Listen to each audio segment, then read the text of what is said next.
ഇന്ന് സിസ ഈ sustainability dialogue അല്ലെങ്കിൽ സുസ്ഥിരത, സമൂഹം സുസ്ഥിരത എന്നുള്ള വിഷയത്തിൽ, ശാസ്ത്രം സമൂഹം സുസ്ഥിരത എന്നുള്ള വിഷയത്തിൽ ഈ ഒരു ഡയലോഗ് സീരീസ് തുടങ്ങണം എന്നുള്ളൊരു ആഗ്രഹം പറയുമ്പോൾ പ്രധാനമായിട്ട് ഉദ്ദേശിക്കുന്നത് ശാസ്ത്രം എങ്ങനെ നമുക്ക് സുസ്ഥിരതയുമായിട്ട് കണക്ട് ചെയ്യാൻ പറ്റും, എങ്ങനെ യോജിപ്പിക്കാൻ പറ്റും. നമ്മൾ വിവിധ വിഷയങ്ങൾ സംസാരിക്കുന്നുണ്ട്, പക്ഷേ ഇപ്പോൾ എല്ലാത്തിനെയും നമ്മൾ സുസ്ഥിരതയുടെ ഒരു ആംഗിളിലാണ് കാര്യങ്ങൾ കാണുന്നത്. അപ്പോൾ അങ്ങനെ വരുമ്പോൾ നമുക്ക് എല്ലാ വിഷയങ്ങളിലും ഇത്തരം സുസ്ഥിരതയെ പറ്റിയിട്ടുള്ള ഒരു ഡയലോഗ് കൊണ്ടുവരേണ്ടത് അത്യാവശ്യമാണ്. പ്രധാനമായിട്ട് ഈ ലോകം തന്നെ സസ്റ്റൈനബിൾ ഡെവലപ്മെന്റ് ഗോൾസിലേക്ക് പോവുകയാണ്. അത് 2030 ഐക്യരാഷ്ട്ര സംഘടന സസ്റ്റൈനബിൾ ഡെവലപ്മെന്റ് ഗോൾ എന്നുള്ള ഒരു കൺസെപ്റ്റ് അല്ലെങ്കിൽ ആ ഒരു ഉദ്ദേശ ലക്ഷ്യം പൂർത്തീകരിക്കാനുള്ള ഒരു വലിയ യാത്രയിലാണ്. അപ്പോൾ അങ്ങനെയുള്ളൊരു യാത്രയിൽ വരുമ്പോൾ സ്വാഭാവികമായിട്ട് നമ്മൾ ഈ ശാസ്ത്ര വിഷയങ്ങൾക്കൊപ്പം എങ്ങനെ സുസ്ഥിരതയിലേക്കുള്ള ഒരു പ്രയാണം, അതിനുവേണ്ടിയുള്ള ചില ചർച്ചകൾ എങ്ങനെ തുടങ്ങാമെന്നുള്ളതിൻ്റെ അടിസ്ഥാനത്തിലാണ് ഇത്തരത്തിലുള്ള ഒരു പ്രഭാഷണ പരമ്പര വരുന്നത്. ഇതിൽ ആദ്യത്തേത് ഈ ജല ആവാസ വ്യവസ്ഥകൾ, അക്വാട്ടിക് എക്കോസിസ്റ്റവും സസ്റ്റൈനബിലിറ്റിയും തമ്മിലുള്ള ഒരു ബന്ധത്തെ പറ്റിയിട്ടാണ് ആദ്യമായിട്ട് സംസാരിച്ചു തുടങ്ങിയത്. ആദ്യത്തെ ഒരു വിഷയം വരുന്നത്. ഇനി ഇതുപോലെ നമുക്ക് എനർജി കൊണ്ടുവരാം, കൃഷി കൊണ്ടുവരാം. ഇങ്ങനെ ഓരോ കാര്യങ്ങളിലും സുസ്ഥിരതയുമായിട്ട് ബന്ധപ്പെട്ട, പ്രത്യേകിച്ചും വികസനവും സുസ്ഥിരതയുമായിട്ട് ബന്ധപ്പെട്ട അതിനകത്ത് ശാസ്ത്രത്തിന് എങ്ങനെ ഇടപെടലുകൾ നടത്താൻ പറ്റുമെന്നുള്ള കാര്യങ്ങളെ പറ്റിയിട്ട് ചർച്ച വരാം. ഞാനിന്ന് എൻ്റെ വിഷയത്തിലേക്ക് വരാം. അടുത്ത ഒരു 10-45 മിനിറ്റ് സംസാരിക്കുന്നത്, ഇന്നത്തെ സംസാര വിഷയം എന്ന് പറയുന്നത് പ്രത്യേകിച്ചും പുഴകൾ, തണ്ണീർത്തടങ്ങൾ, അത് സുസ്ഥിരതയുമായി എങ്ങനെ ബന്ധപ്പെട്ട് നിൽക്കുന്നു എന്നുള്ളതാണ് ഇന്നത്തെ സംസാര വിഷയം. അതിൽ പ്രധാനമായിട്ടും തണ്ണീർത്തടങ്ങൾ എന്നുള്ള ആശയത്തിനെ അടിസ്ഥാനമാക്കിയായിരിക്കും സംസാരിക്കുക. അതിന് പ്രധാനപ്പെട്ട കാരണങ്ങളുണ്ട്. കാരണം പുഴയും തണ്ണീർത്തടത്തിന്റെ ഒരു ഭാഗമായിട്ട് തന്നെ വരും. അപ്പോൾ അതുകൊണ്ട് തന്നെ തണ്ണീർത്തടങ്ങളുടെ ഒരു പ്രാധാന്യവും ആഗോളതലത്തിൽ, നമ്മുടെ പ്രാദേശിക തലത്തിൽ എന്താണ് തണ്ണീർത്തടങ്ങളുടെ ഒരു പ്രാധാന്യം, അത് സംരക്ഷിക്കാൻ നമുക്ക് എന്തൊക്കെ ചെയ്യാൻ കഴിയും, സുസ്ഥിരത എന്ന് പറയുന്ന ഒരു ആശയവുമായിട്ട് തണ്ണീർത്തടങ്ങളെയും അതിലെ വിഭവങ്ങളെയും എങ്ങനെ ബന്ധിപ്പിക്കാം, ഇത്തരം കാര്യങ്ങളാണ് ഇന്ന് പ്രധാനമായിട്ട് ചർച്ച ചെയ്യുന്നത്. ഇന്ന് ചർച്ച ചെയ്യാൻ പോകുന്ന പ്രധാനപ്പെട്ട വിഷയങ്ങൾ എന്താണ്, ഈ തണ്ണീർത്തടങ്ങളുടെ സേവനങ്ങൾ, അത് അഭിമുഖീകരിക്കുന്ന പ്രധാനപ്പെട്ട പ്രശ്നങ്ങൾ എന്താണ്, പ്രത്യേകിച്ച് ഒരു ഇന്ത്യയുടെ ഒരു പശ്ചാത്തലത്തിൽ.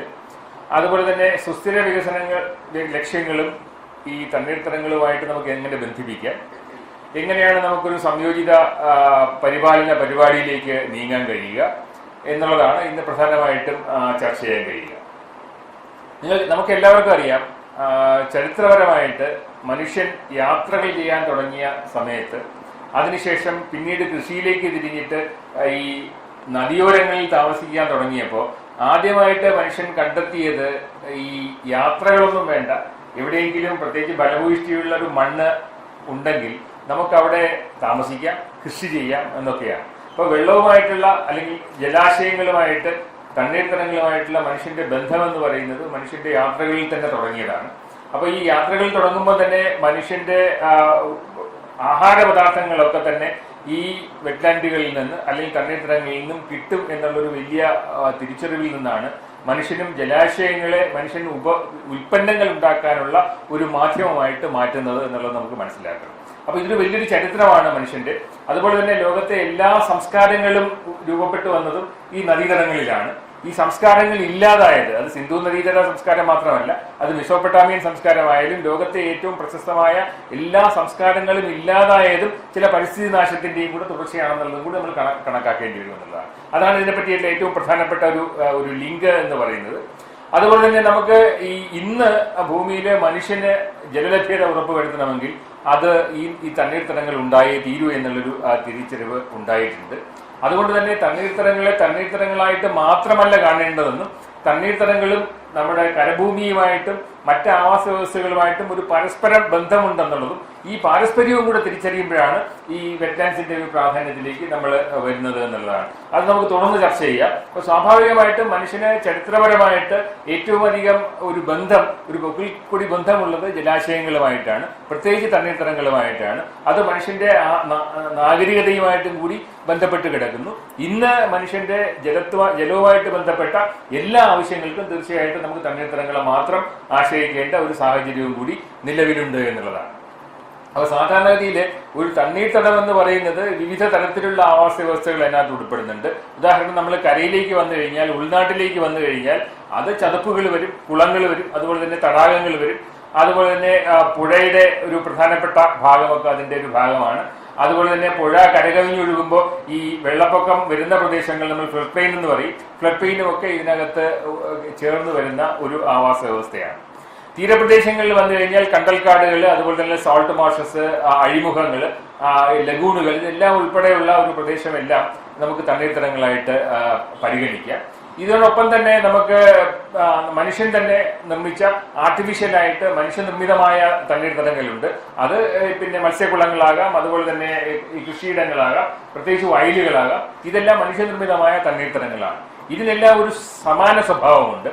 ഈ തണ്ണീർത്തടം, വെറ്റ്ലാൻഡ് എന്ന് പറയുന്ന വാക്കിന്റെ ഇംഗ്ലീഷ് അർത്ഥമാണ് ഇതിനകത്തെല്ലാം വരുന്നത്. ഇത് ഏത് ഭൂമിയാണോ കുറെ അധികം സമയം നനവുള്ളതായിരിക്കുന്നത്, ആർദ്രതയുള്ളതായിരിക്കുന്നത്, വെറ്റായിരിക്കുന്നത്, അത് ഒരു വർഷം മുഴുവനായിട്ടോ ഭാഗികമായിട്ടോ വെള്ളം തങ്ങി നിൽക്കുന്ന എല്ലാ പ്രദേശങ്ങളെയും നമുക്ക് വെറ്റ്ലാൻഡുകൾ എന്ന് പറയാം. വെറ്റ്ലാൻഡുകൾ നൽകുന്ന പാരിസ്ഥിതിക സേവനങ്ങളിലേക്ക് വന്നു കഴിഞ്ഞാൽ നിരവധിയാണ് വെറ്റ്ലാൻഡുകൾ നൽകുന്ന പാരിസ്ഥിതിക സേവനങ്ങൾ. അതിൽ പ്രധാനമായിട്ടും ഉള്ള ഓരോരോ സേവനങ്ങളുമായി നമുക്ക് പ്രത്യേകമായിട്ട് ചർച്ച ചെയ്യാം. അതിൽ ഏറ്റവും വലിയ സേവനം എന്ന് പറയുന്നത് തീർച്ചയായിട്ടും ഇതൊരു ജലത്തിന്റെ സ്രോതസ്സാണെന്നുള്ളതാണ്. അപ്പൊ സ്വാഭാവികമായിട്ട് അധികം ചർച്ച ചെയ്യാത്തൊരു വിഷയം എന്ന് പറയുന്നത് നമുക്ക് എന്തുമാത്രം ശുദ്ധജലം മനുഷ്യന്റെ ആവശ്യത്തിന് ഉണ്ട് എന്നുള്ളതാണ്. നമുക്ക് ഭൂമിയിലുള്ള മുഴുവൻ ജലത്തിന്റെ ഒരു ശതമാന കണക്കെടുത്താൽ അതിനകത്ത് 97% കടലിലെ ജലമാണ്. നമുക്ക് നേരിട്ട് മനുഷ്യന് അവന്റെ വികസന ആവശ്യങ്ങൾക്ക് കൃഷിക്ക് ഒന്നും ഉപയോഗിക്കാൻ പറ്റില്ല. ബാക്കി 3% ശുദ്ധജലമായിട്ടുള്ളത്. ഈ 3% പ്രപഞ്ചത്തെ ഭൂമിയിലെ ലഭ്യമായ ശുദ്ധജലത്തിന്റെ ഏതാണ്ട് 2% നമുക്ക് നേരിട്ട് ഉപയോഗിക്കാൻ പറ്റില്ല. ആ നേരിട്ട് ഉപയോഗിക്കാൻ പറ്റാത്തത് അത് പലപ്പോഴും ഈ ധ്രുവപ്രദേശങ്ങളിൽ വലിയ ഐസ് പാളികളായിട്ടിരിക്കുന്നത് കൊണ്ട് തന്നെ നമുക്ക് നേരിട്ടെടുത്ത് ഉപയോഗിക്കാൻ പറ്റില്ല. അപ്പൊ നമുക്ക് ശുദ്ധജലാശയങ്ങളായിട്ട് നമുക്ക് കാണുന്നത് ഭൂമിയിലുള്ള ജലത്തിന്റെ കേവലം 1% മാത്രമാണെന്നുള്ള തിരിച്ചറിയുക.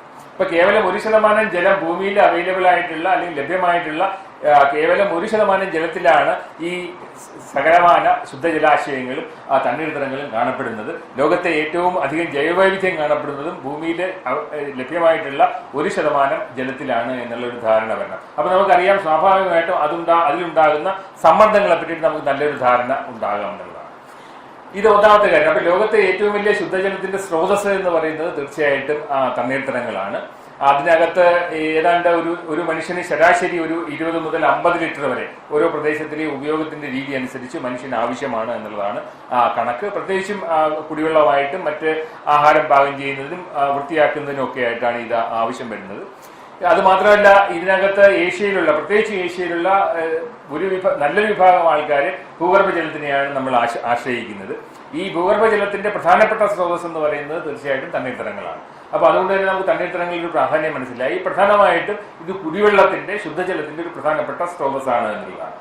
രണ്ടാമത്, നമുക്ക് പലപ്പോഴും സേവനങ്ങളുടെ ഒരു വില ഇട്ട് നോക്കുമ്പോൾ, അതിന്റെ ഒരു എക്കണോമിക്സ് പരിശോധിക്കുമ്പോൾ, പ്രധാനമായിട്ടും തണ്ണീർത്തടങ്ങൾ നൽകുന്ന സേവനങ്ങൾ എന്ന് പറയുന്നത് അതിന് സ്വയം ശുദ്ധീകരിക്കാനുള്ള ഒരു കഴിവാണ്. അത് പ്രധാനമായിട്ടും ചെയ്യുന്നത് ഒരു തണ്ണീർത്തടത്തിലുള്ള സസ്യങ്ങൾ, അതിന്റെ അടിത്തട്ടിലുള്ള സെഡിമെന്റിനകത്തുള്ള മൈക്രോബ്സ് അല്ലെങ്കിൽ സൂക്ഷ്മജീവികൾ, ഇതെല്ലാം കൂടെയാണ് തണ്ണീർത്തടങ്ങളിലേക്ക് എത്തുന്ന വെള്ളത്തിനെ ശുദ്ധീകരിക്കുന്നത്.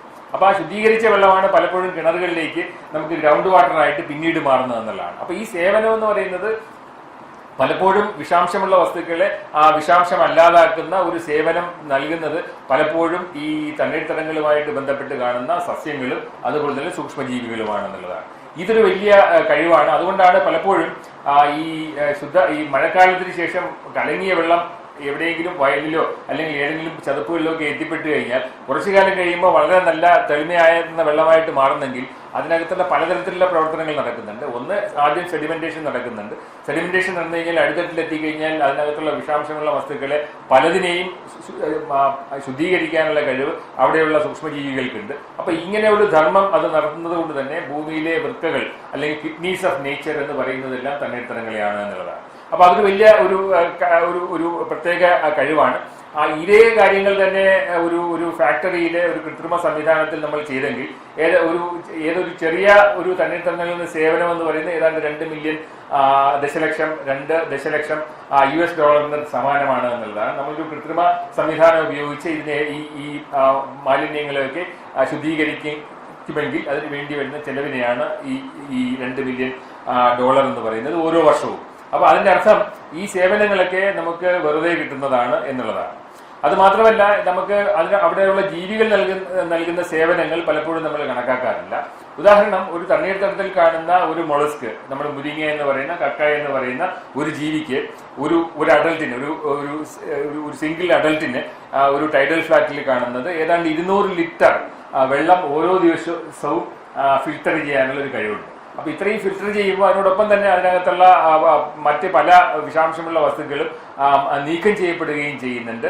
പലപ്പോഴും സെഡിമെന്റ്സ് അല്ലെങ്കിൽ അതിനകത്ത് നിൽക്കുന്ന സെഡിമെന്റ്സിനെ എല്ലാം പ്യൂരിഫൈ ചെയ്യാനുള്ള അല്ലെങ്കിൽ ശുദ്ധീകരിക്കാനുള്ള ഒരു ധർമ്മം ഇവ ചെയ്യുന്നുണ്ട് എന്നുള്ളതാണ്. അപ്പൊ അങ്ങനെയുള്ള ഒരു ജീവിയല്ല, ആയിരക്കണക്കിന് ജീവികൾ നമുക്ക് വെറ്റ്ലാൻഡ്സിൽ കാണാൻ പറ്റും. അപ്പൊ അവയെല്ലാം ഈ അവിടെ എത്തുന്ന ഈ സെഡിമെന്റ്സിനെയും അതിനകത്തുള്ള സസ്പെൻഡഡ് പാർട്ടിക്കിൾസിനെയും ഒക്കെ ശുദ്ധീകരിച്ചുകൊണ്ടേയിരിക്കുന്നു എന്നുള്ളതാണ്. അപ്പൊ ഇങ്ങനെയുള്ളൊരു സേവനം അവിടെ നടക്കുന്നുണ്ട് എന്നുള്ളതാണ്. അപ്പൊ അത് മാത്രമല്ല, പലപ്പോഴും ഒരു മഴ കഴിഞ്ഞാൽ എല്ലാ നഗരപ്രദേശങ്ങളിലും, ഇപ്പൊ നമ്മൾ നഗരവൽക്കരണത്തിന്റെ കാലഘട്ടമാണ്, എല്ലാ പ്രദേശങ്ങളും നഗരമായിട്ട് മാറിക്കൊണ്ടിരിക്കുന്നു. അപ്പൊ നഗരങ്ങളിലേക്ക് എത്തുന്ന ഈ അഴുക്കുവെള്ളം എല്ലാം അവസാനം ശുദ്ധീകരിക്കപ്പെടുന്നത് ചുറ്റുമുള്ള ചതുപ്പുകളിലായിരുന്നു എന്നുള്ളതാണ്. എല്ലാ നഗരങ്ങളിലും ഇപ്പോൾ സംഭവിച്ചുകൊണ്ടിരിക്കുന്ന മാറ്റം എന്ന് പറയുന്നത് നഗരങ്ങളുമായിട്ട് ബന്ധപ്പെട്ട വെറ്റ്ലാൻഡ്സ്, പ്രത്യേകിച്ചും ലേക്കുകളും അതുപോലെ തന്നെ ടാങ്കുകളും ഒക്കെ തന്നെ ഇല്ലാതായതോടുകൂടി നഗരങ്ങളിൽ സ്ഥിരമായിട്ട് വെള്ളപ്പൊക്കം വരാൻ തുടങ്ങി. ഈ ശുദ്ധീകരിക്കാനുള്ള സംവിധാനം ഇല്ലാത്തത് കൊണ്ട് തന്നെ ഇത്തരം ജലം മിക്കവാറും എല്ലാം നേരെ കടലിലേക്ക് എത്തുന്ന ഒരു സംവിധാനവും ഇപ്പം നിലവിലുണ്ട് എന്നുള്ളതാണ്. അപ്പോൾ ആ ഒരു സ്വാഭാവികമായ ഒരു ശുദ്ധീകരണ പ്രക്രിയ അവിടെ നടക്കുന്നില്ല എന്നുള്ളതാണ്. അപ്പോൾ ഈ തണ്ണീർത്തടങ്ങൾക്കെല്ലാം സ്വയം ശുദ്ധീകരിക്കാനുള്ള ഒരു അഭവമായ കഴിവുണ്ട്. അത് അനുഭവമാണ്. അത് കാരണം അത് നൽകുന്ന സേവനങ്ങൾ അത്രയധികം വില മതിക്കേണ്ടതാണ് എന്നുള്ളതാണ്. അടുത്ത ഒരു പ്രാധാന്യം എന്ന് പറയുന്നത് ലോകത്തെ കൃഷിയിടങ്ങളൊക്കെ തന്നെയും തണ്ണീർത്തടങ്ങളാണ്. അതുകൊണ്ട് തന്നെ ലോകത്തെ ഫുഡ് സെക്യൂരിറ്റി അല്ലെങ്കിൽ ഭക്ഷ്യസുരക്ഷ എന്ന് പറയുന്നത് തണ്ണീർത്തടങ്ങളുടെ ആരോഗ്യവുമായിട്ട് ബന്ധപ്പെട്ട് നിൽക്കുന്നു എന്നുള്ളതാണ്. ലോകത്തെ 20% ഈ പോഷകങ്ങൾ വരുന്നത് പ്രധാനമായിട്ടും ഈ തണ്ണീർത്തടങ്ങളിൽ നിന്നുള്ള ഉൽപ്പന്നങ്ങളിലാകാം. അത് അരിയാകാം അല്ലെങ്കിൽ മത്സ്യവിഭവങ്ങളാകാം. അതുമാത്രമല്ല, ഈ കൃഷിയിടങ്ങളിൽ പ്രത്യേകിച്ചും ജലസേചനത്തിനായിട്ട് ഉപയോഗിക്കുന്ന ജലത്തിന്റെ 70% ഇപ്പോഴും നമ്മൾ തണ്ണീർത്തടങ്ങളിൽ നിന്നാണ് എക്സ്ട്രാക്ട് ചെയ്യുന്നത് എന്നുള്ള കാര്യം കൂടി നമുക്ക് ഓർക്കേണ്ടതുണ്ട്.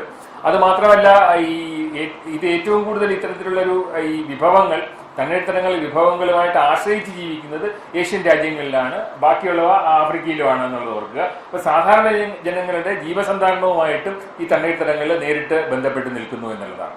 അതുമാത്രമല്ല, ഈ തണ്ണീർത്തടങ്ങളുമായിട്ട് ബന്ധപ്പെടുത്തി കടലിൽ തന്നെയുള്ള നല്ലൊരു ശതമാനം മത്സ്യങ്ങളും മുട്ടയിടാനായിട്ട് എത്തുന്നത്, പ്രജനനം നടത്താനായിട്ട് എത്തുന്നത് കണ്ടൽക്കാടുകളുമായിട്ട് ബന്ധപ്പെട്ട പ്രദേശങ്ങളിലാണ് എന്നുള്ളതും നമ്മൾ ഓർക്കേണ്ടതുണ്ട്. അപ്പോൾ പ്രധാനമായിട്ടും ജീവജാലങ്ങളുടെ സമുദ്ര ജലത്തിലുള്ള ജീവികളുടെ പോലും പ്രധാനമായിട്ടുള്ള ഒരു പ്രജനന കേന്ദ്രമായിട്ട് വർത്തിക്കുന്നത് കണ്ടൽക്കാടുകളാണ് എന്നുള്ളതും കൂടി നമ്മൾ മനസ്സിലാക്കണം. അതുമാത്രമല്ല, ജൈവവൈവിധ്യത്തിന്റെ ഒരു പ്രധാനപ്പെട്ട കേന്ദ്രവും വെറ്റ്ലാൻഡ്സ് ആണ്, തണ്ണീർത്തടങ്ങളാണ്. ഏതാണ്ട് 1,40,000 സ്പീഷീസുകളാണ് ഈ പ്രദേശങ്ങളിൽ തണ്ണീർത്തടങ്ങളിൽ നിന്ന് പ്രത്യേകിച്ച് കണ്ടെത്തിയിരിക്കുന്നത്. പ്രത്യേകിച്ചും ശുദ്ധജലമായിട്ട് ബന്ധപ്പെട്ട തണ്ണീർത്തടങ്ങളിൽ നിന്ന് നമുക്ക് മനസ്സിലാക്കാൻ പറ്റും. ഇതിനകത്ത് 55% മത്സ്യങ്ങളാണ്. ആമസോണിലൊക്കെ ഏതാണ്ട് 257 പുതിയ മത്സ്യങ്ങളെ കഴിഞ്ഞ ഒരു 10 വർഷത്തിനകത്ത് കണ്ടെത്തിയിട്ടുണ്ട്.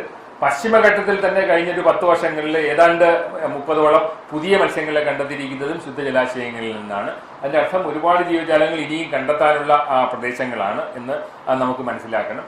ഈ പശ്ചിമഘട്ടത്തിൽ കുറച്ച് ഒരു പ്രത്യേകതയും കൂടിയുണ്ട്. ഏറ്റവും കൂടുതൽ എൻഡമിക് ആയിട്ടുള്ള ദേശീയജാതികളായിട്ടുള്ള ജീവജാലങ്ങൾ കാണുന്നതും ഇവിടുത്തെ ജലാശയങ്ങളുമായിട്ട് ബന്ധപ്പെട്ടാണ്. അതിലേക്ക് ഞാൻ പിന്നീട് വരാം.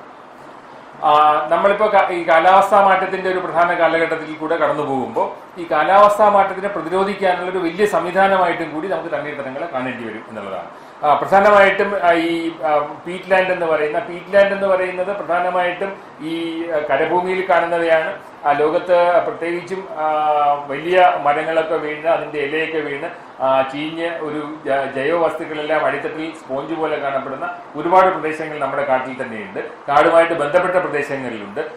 അത്തരം പ്രദേശങ്ങളൊക്കെ തന്നെ ഏതാണ്ട് ഏറ്റവും വലിയ കാർബൺ സ്റ്റോറേജ് ഡിവൈസസ് ആണ്. അപ്പോൾ ഏറ്റവും കൂടുതൽ കാർബൺ പിടിച്ചു വെക്കാൻ കഴിയുന്നത് പീറ്റ് ലാൻഡിലുണ്ട്. നമ്മുടെ പ്രദേശങ്ങളിൽ നോക്കിക്കഴിഞ്ഞാൽ ചതുപ്പ് പ്രദേശങ്ങളുണ്ട്. ആ ചതുപ്പ് പ്രദേശങ്ങളിലും തണ്ണീർത്തടങ്ങളിലും പ്രത്യേകിച്ച് കണ്ടൽക്കാടുകളുമായിട്ട് ബന്ധപ്പെട്ട പ്രദേശങ്ങളിലാണ് ലോകത്തെ ഏറ്റവും അധികം കാർബൺ പിടിച്ചു വെക്കാൻ കഴിവുള്ളതെന്നുള്ളതാണ്. അതും നമുക്ക് പിന്നീട് വിശദമായിട്ട് ചർച്ച ചെയ്യാം. അതുകൊണ്ട് തന്നെ പലപ്പോഴും ഈ ഗ്രാസ് ലാൻഡ്, ഈ തണ്ണീർത്തടങ്ങളുമായിട്ട് ബന്ധപ്പെട്ട പുൽമേടുകളൊക്കെ തന്നെ ഏറ്റവും വലിയ കാർബൺ സംഭരണികളായിട്ട് നിൽക്കുന്നു എന്നുള്ളതാണ്. പലപ്പോഴും നമ്മൾ മനസ്സിലാക്കാത്തൊരു കാര്യം എന്ന് പറയുന്നത് ഇത്തരം പുൽമേടുകളും കരയുമായിട്ട് ബന്ധപ്പെട്ട പല ആവാസ വ്യവസ്ഥകളും തണ്ണീർത്തടങ്ങൾ ഇല്ല എങ്കിൽ അതെല്ലാം നശിച്ചു പോകുമെന്നുള്ളതാണ്. അവയെല്ലാം പരസ്പരം ബന്ധപ്പെട്ടിരിക്കുന്നു. അത് കേരളത്തിന്റെ പശ്ചാത്തലത്തിൽ നമുക്ക് പിന്നീട് ചർച്ച ചെയ്യുകയും ചെയ്യാം. ഏറ്റവും വലിയ അപ്പൊ സസ്റ്റൈനബിലിറ്റിയെ പറ്റി ചിന്തിക്കുമ്പോൾ പ്രത്യേകിച്ചും ആഹാരത്തിന്റെ, ജലത്തിന്റെ, മറ്റ് വിഭവങ്ങളുടെ സുസ്ഥിരതയുമായിട്ട് ബന്ധപ്പെടുത്തി ചിന്തിക്കുമ്പോൾ ഏറ്റവും പ്രധാനപ്പെട്ട ഒരു ആവാസ വ്യവസ്ഥ എന്ന് പറയുന്നത് തണ്ണീർത്തടങ്ങളായിട്ട് നമുക്ക് കാണേണ്ടി വരും എന്നുള്ളതാണ്. അപ്പൊ അത് മാത്രമല്ല, ഇപ്പൊ ലോകത്ത് ഉണ്ടാകുന്ന ഒരുപാട് ഉൽപ്പന്നങ്ങൾ, പ്രത്യേകിച്ച് ഒരുപാട് പ്രോഡക്റ്റ് വരുന്നുണ്ട്. അത് മത്സ്യങ്ങളുമായിട്ട് ബന്ധപ്പെടുത്തി, മത്സ്യകൃഷിയുമായിട്ട് ബന്ധപ്പെടുത്തി ഒരുപാട് പ്രോഡക്റ്റ് വരുന്നുണ്ട്. അതുപോലെ തന്നെ തടിയും തടിയിതര വിഭവങ്ങളുമായിട്ട് വെജിറ്റബിൾ ഓയിൽസ്, ഔഷധ സസ്യങ്ങൾ, പിന്നെ തഴപ്പായ ഉൾപ്പെടെ നെയ്യാനുള്ള കൈത ഉൾപ്പെടെയുള്ള ഒരുപാട് സസ്യങ്ങൾ, ഇതെല്ലാം വെറ്റ്ലൻഡുമായിട്ട് ബന്ധപ്പെടുത്തി ജീവിക്കുന്നവയാണെന്ന് മനസ്സിലാക്കാം. അതുകൊണ്ടാണ് നമുക്ക് വെറ്റ്ലൻഡിനെ ഒരു ബയോളജിക്കൽ സൂപ്പർ മാർക്കറ്റ് എന്ന് പറയുന്നത്. കാരണം ഇത്തരം ഒരുപാട് വസ്തുക്കൾ നമുക്ക് തണ്ണീർത്തടങ്ങളുമായിട്ട് ബന്ധപ്പെടുത്തി ഉണ്ടായി വരുന്നുണ്ട് എന്നുള്ളതാണ്. അത് മാത്രമല്ല, പല സ്ഥലങ്ങളിലും ഒരു കൾച്ചറലും സ്പിരിച്വൽ വാല്യൂസും ഉണ്ട്. കാരണം ലോകത്തെ പല ആരാധനാലയങ്ങളും ഈ പുഴയോട് ചേർന്ന് നിൽക്കുന്നതാണ്. അത് നമുക്ക് മാരാമണ്ണായാലും അതുപോലെ തന്നെ പമ്പാ നദീതടമായാലും ഇതൊക്കെ തന്നെ പലപ്പോഴും ഒരു വിശ്വാസത്തിന്റെ, ആരാധനയുടെയൊക്കെ കേന്ദ്രങ്ങളായിട്ടും കൂടി പ്രവർത്തിക്കുന്നുണ്ട് എന്നുള്ളതാണ്. അത് ലോകത്തെ മിക്കവാറും പ്രത്യേകിച്ചും ബുദ്ധ ടെമ്പിൾസ്, ബുദ്ധ ദേവാലയങ്ങളൊക്കെ നമ്മൾ നോക്കിക്കഴിഞ്ഞാൽ എവിടെയും ഒരു വാട്ടർ ബോഡി ഇല്ലാതെ അങ്ങനെ ഒരു കൺസ്ട്രക്ഷൻ, ഒരു ടെമ്പിൾ കൺസ്ട്രക്ഷൻ പല സ്ഥലങ്ങളിലും നടക്കാറില്ല എന്നുള്ളതുണ്ട്. അതെല്ലാം ഒരു കൾച്ചറൽ സ്പിരിച്വൽ വാല്യൂസുമായിട്ട് ഒരുപാട് ബന്ധപ്പെട്ട് നിൽക്കുന്നു എന്നുള്ളതും കാണാൻ കഴിയും. ഇതിന് വെറ്റ്ലാൻഡ്സിന്റെ ഒരു കണക്കെടുപ്പ്, അതിന്റെ ഒരു വാണിജ്യ മൂല്യത്തിന്റെ കണക്കെടുപ്പ് പല തലങ്ങളിൽ നടന്നിട്ടുണ്ട്. അതിന് ചില ഉദാഹരണങ്ങളാണ് ഇവിടെ കണക്കാക്കുന്നത്. എന്താണ് ഒരു തണ്ണീർത്തടം ഒരു വർഷം നൽകുന്ന സാമ്പത്തിക സേവനങ്ങൾ എന്നുള്ളത് നമുക്ക് കണക്കാക്കി കഴിഞ്ഞാൽ അത് പലതരത്തിലുള്ള പല രീതിയിൽ ഇതിനെ കണക്കാക്കാം. പലപ്പോഴും ഇതിനകത്ത് ഒരുപാട് വിമർശനാത്മക ചിന്തകളുണ്ട്. എങ്ങനെയാണ് ഇത്തരം കണക്കുകളിലേക്ക് എത്തുന്നത് എന്നുള്ളത്, മൂല്യങ്ങളിലേക്ക് എത്തുന്നത് എന്നുള്ളത്. പക്ഷെ എന്നാലും ഒരു തീര സംരക്ഷണം നമുക്ക് രണ്ട് രീതിയിൽ ചെയ്യാം. ഇപ്പം നമുക്കറിയാം, കേരള തീരത്ത് തന്നെ തീരപ്രദേശങ്ങളെ സംരക്ഷിക്കാനായിട്ട് നമുക്ക് പ്രധാനമായിട്ടൊരു അജണ്ടയായിട്ട് വന്നിരിക്കുന്നത് കരിങ്കൽ ഭിത്തി കെട്ടുക എന്നുള്ളതാണ്, അല്ലെങ്കിൽ കോൺക്രീറ്റ് വാളുകൾ ഇടുക, ടെട്രാപോഡുകൾ ഇടുക എന്നുള്ളതാണ്. അപ്പോൾ അതിന് വരുന്ന ഇപ്പോൾ ഒരു കേരള തീരത്ത് തന്നെ 1 കിലോമീറ്റർ കടൽ ഭിത്തി ഉണ്ടാക്കാനുള്ള ചെലവ്, സർക്കാരിന്റെ ചെലവ് ഏതാണ്ട് 8 കോടി രൂപയാണ്. അപ്പോൾ 8 കോടി രൂപ 1 കിലോമീറ്റർ കടൽ ഭിത്തി കെട്ടുമ്പോൾ ഉണ്ടാകുന്ന ചെലവ്.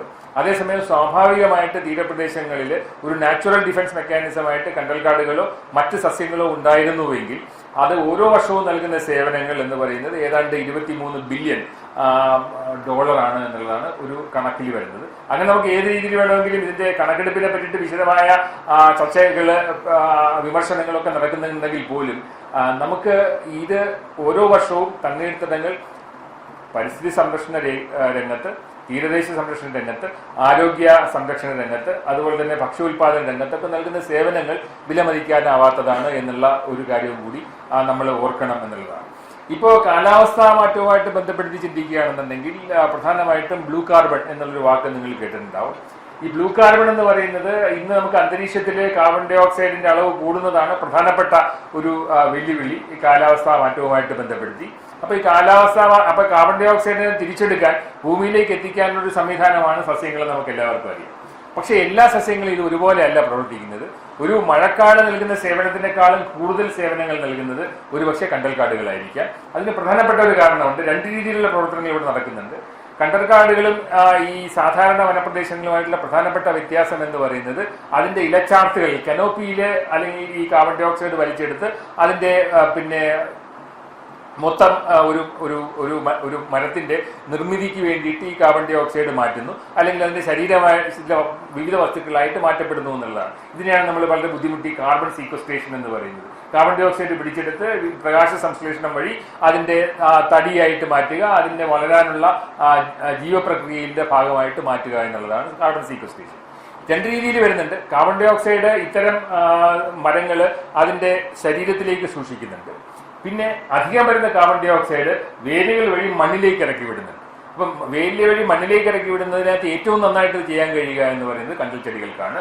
കാരണം നല്ലൊരു ശതമാനം കാർബൺ ഡൈ ഓക്സൈഡ് അതിന്റെ തടിയിൽ മാത്രമല്ല മണ്ണിലേക്കും കൂടി ഇറക്കും. രണ്ട് കാരണങ്ങൾ കൊണ്ടാണ്. അവിടെ ഓക്സിജൻ ഇല്ലാത്തൊരവസ്ഥയാണ്. അപ്പൊ അങ്ങനെ ട്രാപ്പ് ചെയ്യുന്ന ഈ കാർബൺ വളരെ കാലം മാറ്റങ്ങളൊന്നുമില്ലാതെ ആ മണ്ണിൽ നിലനിൽക്കും എന്നുള്ളതാണ് കണ്ടൽക്കാടിന്റെ ഏറ്റവും വലിയ സവിശേഷത. ഇത് മറ്റ് ആവാസ വ്യവസ്ഥകളിൽ മറ്റ്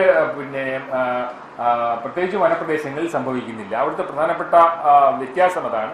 കണ്ടൽക്കാടുകളുമായിട്ട് ബന്ധപ്പെട്ട് കാർബൺ അതിന്റെ ശരീരത്തിലും അതുപോലെ തന്നെ മണ്ണിലും സൂക്ഷിക്കപ്പെടുന്നു എന്നുള്ളതുകൊണ്ട് തന്നെ ലോകത്ത് ഏറ്റവും നല്ല കാർബൺ സീക്വസ്ട്രേഷന് അല്ലെങ്കിൽ കാർബൺ പിടിച്ചു വെക്കാനുള്ള ഒരു സംവിധാനം എന്ന് പറയുന്നത് കണ്ടൽക്കാടുകളാണ്. അതും ഒരു തണ്ണീർത്തടത്തിന്റെ ഭാഗമാണ് എന്നുള്ളതാണ്. അപ്പൊ അതുകൊണ്ട് തന്നെ നമുക്ക് കാർബൺ ഭൂമിക്ക് മുകളിലും സ്റ്റോർ ചെയ്യപ്പെടുന്നുണ്ട്, ഭൂമിക്ക് താഴെയും സ്റ്റോർ ചെയ്യപ്പെടുന്നുണ്ട്. ഇതാണ് തണ്ണീർത്തടങ്ങളുടെ ഏറ്റവും വലിയ ഒരു ധർമ്മം എന്ന് പറയുന്നത്. ഇതുപോലെ കണ്ടൽക്കാടുകൾ മാത്രമല്ല, മറ്റ് ഈ തണ്ണീർത്തടങ്ങളിലെ മറ്റു പ്രദേശങ്ങളിലെ ചെറിയ സസ്യങ്ങളും ഈ ധർമ്മം ചെയ്യുന്നുണ്ട്. പ്രത്യേകിച്ചും മണ്ണിലേക്ക് ഈ കാർബണിനെ മാറ്റുന്നുണ്ട് എന്നുള്ള കാര്യം നമ്മൾ ഓർക്കണം. അത് മാത്രമല്ല, ഇങ്ങനെ ഈ തണ്ണീർത്തടങ്ങളിൽ ഉണ്ടാകുന്ന പോഷക വസ്തുക്കളും മറ്റ് ആവാസ വ്യവസ്ഥയിലേക്ക് കൈമാറ്റം ചെയ്യപ്പെടുന്നുണ്ടെന്നുള്ളതാണ്. അതുകൊണ്ടാണ് ഇപ്പോൾ അടുത്ത കാലത്ത് ഒരു വലിയ ആർഗ്യുമെന്റ് വരുന്നത്, നിങ്ങൾ ഈ തണ്ണീർത്തടത്തിനെ സംരക്ഷിക്കുമ്പോൾ അത് ഏതെങ്കിലും അന്തർദേശീയ റാംസാർ കൺവെൻഷനുമായിട്ട് ബന്ധപ്പെട്ട റാംസാർ സൈറ്റുകളിൽ മാത്രമല്ല ഇത്തരത്തിലുള്ള സംരക്ഷണം നടത്തേണ്ടത്. കാരണം ഒരു തണ്ണീർത്തടത്തിനെ പേരിട്ട് വിളിച്ചിട്ടല്ല കാർബൺ അവിടെ സംരക്ഷിക്കേണ്ടത് അല്ലെങ്കിൽ അവിടെ സംരക്ഷണം നടത്തേണ്ടത്. കാരണം ഇതിന്റെ സേവനങ്ങൾ ചുറ്റുമുള്ള പ്രദേശങ്ങളിലേക്ക് വ്യാപിക്കുന്നു. അപ്പൊ അതുകൊണ്ട് തന്നെ ഒരു എക്കോസിസ്റ്റത്തിന്റെ മൊത്തമായിട്ടുള്ള സംരക്ഷണമാണ് വേണ്ടത് എന്നുള്ള രീതിയിലേക്കുള്ള ആർഗ്യുമെന്റ് ഇപ്പോൾ മുന്നോട്ട് വരുന്നുണ്ട്. അപ്പൊ ഇതുവരെ പറഞ്ഞത് നമ്മൾ ഈ തണ്ണീർത്തടങ്ങള് മാനവരാശിക്ക് നൽകുന്ന വിവിധ സേവനങ്ങളുടെ ഒരു ചെറിയ ഒരു രേഖാചിത്രം മാത്രമാണ് ഞാൻ ഇതുവരെ തന്നത്. അതേസമയം ഈ അന്തർദേശീയ തലത്തിൽ തന്നെ ഈ തണ്ണീർത്തടങ്ങളെ സംരക്ഷിക്കാനുള്ള ഒരു വലിയ യജ്ഞം തുടങ്ങുന്നത് 1972-ലാണ്. 1972-ലാണ് ലോകത്തെ തണ്ണീർത്തടങ്ങളെയൊക്കെ സംരക്ഷിക്കാനുള്ള ഒരു അന്തർദേശീയ ഉച്ചകോടി നടക്കുന്നത്. അത് ഇറാനിലെ കാസ്പിയൻ സീക്ക് അടുത്തുള്ള റാംസാർ എന്ന് പറയുന്ന ഒരു സ്ഥലത്തായിരുന്നു. പക്ഷെ റാംസാറിലെ ആദ്യത്തെ സമ്മേളനം നടക്കുമ്പോൾ അന്ന് പ്രധാനമായിട്ട് ചർച്ച ചെയ്തത് തണ്ണീർത്തടങ്ങളുടെ സമഗ്രമായ സംരക്ഷണമല്ല, മറിച്ച് തണ്ണീർത്തടങ്ങൾ എങ്ങനെ പക്ഷികളുടെ ആഹാര കേന്ദ്രങ്ങളായും പ്രജനന കേന്ദ്രങ്ങളായും പ്രവർത്തിക്കുന്നു എന്നുള്ളതാണ്. അപ്പൊ ആദ്യത്തെ റാംസാർ ഉച്ചകോടിയിൽ പ്രധാനമായിട്ടും തണ്ണീർത്തടങ്ങളെ ഒരു പക്ഷികളുടെ ആവാസ കേന്ദ്രമായി പ്രജനന കേന്ദ്രമായി എങ്ങനെ സംരക്ഷിക്കാം എന്നുള്ള ചർച്ചകളാണ് നടക്കുന്നത്. അത് കാരണം പക്ഷികൾ പല രീതിയിൽ ഈ പ്രദേശങ്ങളെ പ്രയോജനപ്പെടുത്തുന്നുണ്ട്. അത് പ്രജനനത്തിനായിട്ട്, കൂടുകെട്ടാനായിട്ട്, പിന്നെ ആഹാരത്തിന്റെ സ്രോതസ്സായിട്ട്, വിശ്രമിക്കുന്ന സ്ഥലമായിട്ടൊക്കെ തന്നെ പ്രയോജനപ്പെടുത്തുന്നുണ്ട്. അപ്പൊ അങ്ങനെയാണ് ഈ 1971 ആദ്യമായിട്ട് ഈ റാംസാർ കൺവെൻഷൻ വരുമ്പോൾ ഈ അന്തർദേശീയ ഉടമ്പടി അടിസ്ഥാനമാക്കി അന്തർദേശീയ പ്രാധാന്യമുള്ള തണ്ണീർത്തടങ്ങളെ സംരക്ഷിക്കാനുള്ള ഒരു നീക്കം വരുന്നത്. ഇന്ത്യ ആദ്യ കാലഘട്ടത്തിൽ തന്നെ ഈ ഉടമ്പടിയിൽ ഒപ്പുവെക്കുകയുണ്ടായി. അങ്ങനെ വരുമ്പോൾ ഇന്ന് നമുക്ക് 1982 71 നിലവിൽ വന്നു ഈ ഉടമ്പടി. 82 ഇന്ത്യ ഈ റാംസാർ ഉച്ചകോടിയിൽ ഔദ്യോഗികമായിട്ട് ഭാഗഭാക്കാക്കുകയാണ്. കാരണം നമ്മുടെ പാർലമെന്റ് അത് പാസ്സാക്കുകയാണ്. ഇപ്പൊ നമുക്ക് നിലവിലെ ഇന്ത്യയിൽ ഏതാണ്ട് 85 തണ്ണീർത്തടങ്ങളെ നമ്മൾ അന്തർദേശീയ പ്രാധാന്യമുള്ള റാംസാർ സൈറ്റുകളായിട്ട് മാറ്റിയിട്ടുണ്ട്. ഈ വർഷം തന്നെ നമുക്ക് 5 എണ്ണം പുതുതായിട്ട് ചേർത്തിട്ടുണ്ട്. അങ്ങനെ ഏതാണ്ട് 13 ലക്ഷത്തിലധികം ഹെക്ടർ ഉള്ള പ്രദേശം, ഒരുപക്ഷെ ഏഷ്യയിൽ തന്നെ ഏറ്റവും വിശാലമായ പ്രദേശം നമ്മൾ ഈ തണ്ണീർത്തട സംരക്ഷണത്തിന്റെ പരിധിയിൽ കൊണ്ടുവന്നിട്ടുണ്ട്. പ്രത്യേകിച്ചും ഈ റാംസാർ സൈറ്റുകൾ എന്നുള്ള ആ പേരിൽ നമ്മൾ മാറ്റിയിട്ടുണ്ട് എന്നുള്ളതാണ്. അപ്പൊ ഇന്ത്യയിലെ പലതരത്തിലുള്ള ഇപ്പൊ നമ്മള് ഒരു തണ്ണീർത്തടങ്ങളെ ഏറ്റവും എളുപ്പം തിരിച്ചറിയാനൊരു എളുപ്പം ഏറ്റവും വലിയ ഒരു പർവ്വതത്തിന്റെ മുകളിൽ നിന്ന് വെള്ളം താഴേക്ക് ഒഴുകി വരുന്ന പ്രദേശങ്ങളെല്ലാം നമ്മളൊന്ന് ഡോക്യുമെന്റ് ചെയ്യുക. അങ്ങനെ ഡോക്യുമെന്റ് ചെയ്യുകയാണെന്നുണ്ടെങ്കിൽ ഒരു പുഴ ഒഴുകുന്നത്, പ്രത്യേകിച്ച് പശ്ചിമഘട്ടത്തിലെ ഒരു ഉദാഹരണമായിട്ട് എടുത്താൽ, പുഴ ഒഴുകി തുടങ്ങുന്നത് ഒരു വനപ്രദേശങ്ങളിൽ പശ്ചിമഘട്ടത്തിൽ ഒരു വലിയ പർവ്വതത്തിന്റെ അല്ലെങ്കിൽ മലയുടെ മുകളിൽ നിന്നായിരിക്കും. ഇത് താഴേക്ക് വരുന്ന ഓരോ പ്രദേശങ്ങളിലും ഈ വെള്ളം പുറത്തേക്ക് പോകുന്നുണ്ട്, വെള്ളം ശേഖരിക്കപ്പെടുന്നുണ്ട്. അത് ചെറിയ തണ്ണീർത്തടങ്ങളാകാം, അത് ചെറിയ തടാകങ്ങളാകാം, മനുഷ്യനിർമ്മിതമായ തണ്ണീർത്തടങ്ങളാകാം, ചെറിയ ചതുപ്പ് പ്രദേശങ്ങളാകാം, താഴേക്ക് എത്തുമ്പോൾ അത് അഴിമുഖമാകാം, അഴിമുഖമായിട്ട് ബന്ധപ്പെടുത്തിയ ചതുപ്പുകളുണ്ട്, അതിന് സ്വാമ്പുകൾ എന്ന് പറയുന്നുണ്ട്. അപ്പൊ അതിനകത്ത് ചില പ്രദേശങ്ങളിൽ ഒരു പുഴ ഒഴുകിയ ഭാഗം പിന്നീട് അത് മാറിയിട്ട് യു പോലുള്ള ആകൃതിയിലുള്ള ഓക്സ്ബോ ലേക്ക് ഉണ്ട്. അത് നമുക്ക് അടുത്ത കാലത്ത് കേരളത്തിൽ കണ്ടെത്തിയിട്ടുണ്ട്. അങ്ങനെയുള്ള പലതരത്തിലുള്ള ഒരു തണ്ണീർത്തടങ്ങളെ നമ്മൾ ഒരു ഭൂപ്രകൃതിയിൽ നമുക്ക് കാണാൻ കഴിയുമെന്നുള്ളതാണ്. അതെല്ലാം നമുക്ക് ഇതെല്ലാം ഇന്ത്യയിൽ കാണുന്ന വിവിധ തരത്തിലുള്ള തണ്ണീർത്തടങ്ങളാണ്. അതിനകത്ത് പല രീതിയിൽ അതിനെ താരതമ്യം ചെയ്തിട്ടുണ്ട്.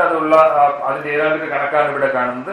നമുക്ക് ഏറ്റവും അധികമുള്ളത് നമുക്ക് ഉൾനാടൻ തണ്ണീർത്തടങ്ങളാണ് ഇന്ത്യയിൽ ഉള്ളത് എന്നുള്ളതാണ്. ഇനി പലപ്പോഴും നമ്മൾ ഇവിടുത്തെ തണ്ണീർത്തടങ്ങളുടെ ഒരു പ്രാധാന്യം, ജൈവവൈവിധ്യ പ്രാധാന്യവും കൂടി മനസ്സിലാക്കേണ്ടതുണ്ട്. ഒരുപക്ഷെ ലോകത്തെ തന്നെ ആമസോണിൽ പോലും ഇല്ലാത്ത ഏറ്റവും അധികം തദ്ദേശീയ മത്സ്യങ്ങൾ കാണുന്നത് ഈ നമ്മുടെ തണ്ണീർത്തടങ്ങളിലാണ് എന്നുള്ളതാണ്. ഉദാഹരണം, ഇന്ത്യയിൽ അടുത്ത കാലത്ത് കേരളത്തിൽ കണ്ടെത്തിയിട്ടുള്ള മത്സ്യങ്ങളുടെ എല്ലാം എൻഡമിസം പരിശോധിച്ചാൽ നമുക്ക് ഏറ്റവും അധികം എൻഡമിക് ആയിട്ടുള്ള തദ്ദേശീയമായിട്ടുള്ള മത്സ്യങ്ങൾ കാണുന്നത് നമുക്ക് പ്രത്യേകിച്ചും കേരളവുമായിട്ട് ബന്ധപ്പെട്ട പശ്ചിമഘട്ട മേഖലയിലാണെന്ന് കാണാൻ കഴിയും. അതിനൊരു വലിയ കാരണമുണ്ട്. കാരണം ഈ പശ്ചിമഘട്ടം ഉൾപ്പെടെയുള്ള കേരളത്തിൽ കാണുന്ന പ്രദേശമൊന്നും പണ്ട് ഏഷ്യയുടെ ഭാഗമായിരുന്നില്ല. ഇത് പണ്ട് ഗോണ്ട്വാന ലാൻഡ് എന്ന് പറയുന്ന ആഫ്രിക്കയുമായിട്ട് ബന്ധപ്പെട്ട പ്രദേശങ്ങളിലായിരുന്നു. ഈ ഗോണ്ട്വാന എന്ന് പറയുന്ന ആ ഭൂപ്രദേശം പിന്നീട് ഏഷ്യയിലേക്ക് ചേർന്നതിന് ശേഷമാണ് ഇത് ഈ ഇന്ത്യൻ വൻകരയുടെ ഭാഗമായിട്ട് മാറുന്നത്. അപ്പൊ അതുകൊണ്ട് തന്നെ നമുക്ക് കാണുന്ന, നമ്മുടെ പശ്ചിമഘട്ടത്തിൽ കാണുന്ന പല ജീവികളും, പ്രത്യേകിച്ച് ജലജീവികളും, അത് ഒരു ഗോണ്ട്വാനയുമായിട്ട് എന്ന് പറയുന്ന ഒരു ഭൂപ്രദേശവുമായിട്ട് ഒരു പുരാതന ബന്ധം ഉള്ളവയാണെന്ന് നമുക്ക് മനസ്സിലാക്കേണ്ടി വരും എന്നുള്ളതാണ്. അത് മാത്രമല്ല, ഈ ആമസോൺ ബേസിനിൽ പോലും ഇല്ല രണ്ട് പ്രത്യേക മത്സ്യകുടുംബങ്ങൾ ഇവിടെ മാത്രം കാണപ്പെടുന്നു എന്നുള്ളതാണ്. അത് പ്രത്യേകിച്ചും ഈ ഭൂഗർഭ ജലവുമായിട്ട് ബന്ധപ്പെടുത്തിയ രണ്ട് മത്സ്യകുടുംബങ്ങൾ കേരളത്തിൽ മാത്രം കാണുന്നവയാണ് എന്നുള്ളതാണ്. അപ്പോൾ മത്സ്യ സ്പീഷീസുകൾ മാത്രമല്ല, രണ്ട് മത്സ്യകുടുംബങ്ങൾ ഇവിടെ മാത്രം കാണുന്നതാണ് എന്നുള്ളതും കൂടി നമുക്ക് മനസ്സിലാക്കണം. ഏതാണ്ട് 27% കേരളത്തിലെ പ്രത്യേകിച്ച് പശ്ചിമഘട്ടത്തിൽ കേരളവുമായിട്ട് ബന്ധപ്പെട്ട പ്രദേശങ്ങളിൽ കാണുന്ന 27% സ്പീഷീസുകളും നമുക്ക് കേരളത്തിൽ മാത്രം കാണപ്പെടുന്നവയാണ്. അപ്പൊ ഈ 27% സ്പീഷീസുകൾ ഒരു പ്രത്യേക പ്രദേശത്ത് മാത്രം കാണുന്നു എന്നുള്ളൊരു സവിശേഷത കേരള തീരത്തിനുണ്ട് എന്നുള്ളതാണ്. ഇത് ലോകത്തും എവിടെയും ഇല്ലാത്ത അനന്യമായ ഒരു എൻഡമിസമാണ് കേരളത്തിൽ കാണുന്നത്. പ്രത്യേകിച്ച് ശുദ്ധജലവുമായിട്ട് ബന്ധപ്പെടുത്തിയ മത്സ്യസമ്പത്തിന്റെ കാര്യം നോക്കുകയാണെന്നുണ്ടെങ്കിൽ ഇത് അതിന്റെ ഏതാണ്ടൊരു കണക്കാണ്. ഇതിനകത്ത് ഈ ആദ്യം കാണുന്ന ഡ്രാഗൺ സ്നേക്ക് ഹെഡ് എന്ന് പറയുന്ന ഒരു ജീവി വരാലുമായിട്ട് ബന്ധപ്പെടുത്തിയതാണ്. അത് കണ്ടെത്തിയത് ഭൂമിക്കടിയിലാണ്. ഭൂമിക്കടിയിലെ ജലശേഖരങ്ങളുണ്ട്. ഭൂമിക്കടിയിലെ ജലശേഖരങ്ങളിലും ചില ജീവികൾ കാണുന്നുണ്ട്, പ്രത്യേകിച്ച് മത്സ്യങ്ങൾ കാണുന്നുണ്ട്. ഇതിനെ സബ്റ്ററേനിയൻ സ്പീഷീസ് എന്ന് പറയും. അങ്ങനെ സബ്റ്ററേനിയൻ ഒരു എക്കോസിസ്റ്റം ഉണ്ട്. അങ്ങനെയുള്ള എക്കോസിസ്റ്റത്തിൽ നമുക്ക് 4 പ്രധാനപ്പെട്ട ജനുസുകൾ കേരളത്തിൽ മാത്രം കാണുന്നവയുണ്ട്. അതിൻ്റെ എല്ലാം കണ്ടെത്തൽ അടുത്ത കാലത്താണ് തുടങ്ങിയത്. അത് തന്നെ വളരെ രസകരമായ ഒരുപാട് കഥകൾ നമ്മളോട് പറയുന്നുണ്ട്. 2 മത്സ്യ കുടുംബങ്ങൾ, ഏതാണ്ട് 7 ജനുസിൽപ്പെട്ട മത്സ്യങ്ങൾ, അത് മാത്രമല്ല ഒരു ജീനസിലെ ഒരു സ്പീഷീസ് മാത്രമുള്ള 5 എണ്ണം. ഇതെല്ലാം കേരളത്തിന്റെ മാത്രം തനത് സവിശേഷതയാണെന്നും കൂടി മനസ്സിലാക്കണം എന്നുള്ളതാണ്. ഇതെല്ലാം നമ്മൾ ഇനി ഇവയുടെയൊക്കെ ഒരു സ്റ്റാറ്റസ് നോക്കിക്കഴിഞ്ഞാൽ ഇതിനകത്ത് നമ്മൾ കാണുന്ന ജീവികളുടെ അതിനകത്ത് IUCN ഒരു റെഡ് ലിസ്റ്റ് വംശനാശ ഭീഷണി നോക്കിക്കഴിഞ്ഞാൽ 57 സ്പീഷീസ് കേരളത്തിലെ വംശനാശ ഭീഷണി നേരിടുന്നവയാണ്. ഇതും നമുക്ക് ഈ നമ്മുടെ ശുദ്ധജല ആവാസ വ്യവസ്ഥയിൽ ജീവജാലങ്ങൾ നേരിടുന്ന ഭീഷണിയുടെ ഒരു ചിത്രമാണ് എന്നുള്ളതാണ്.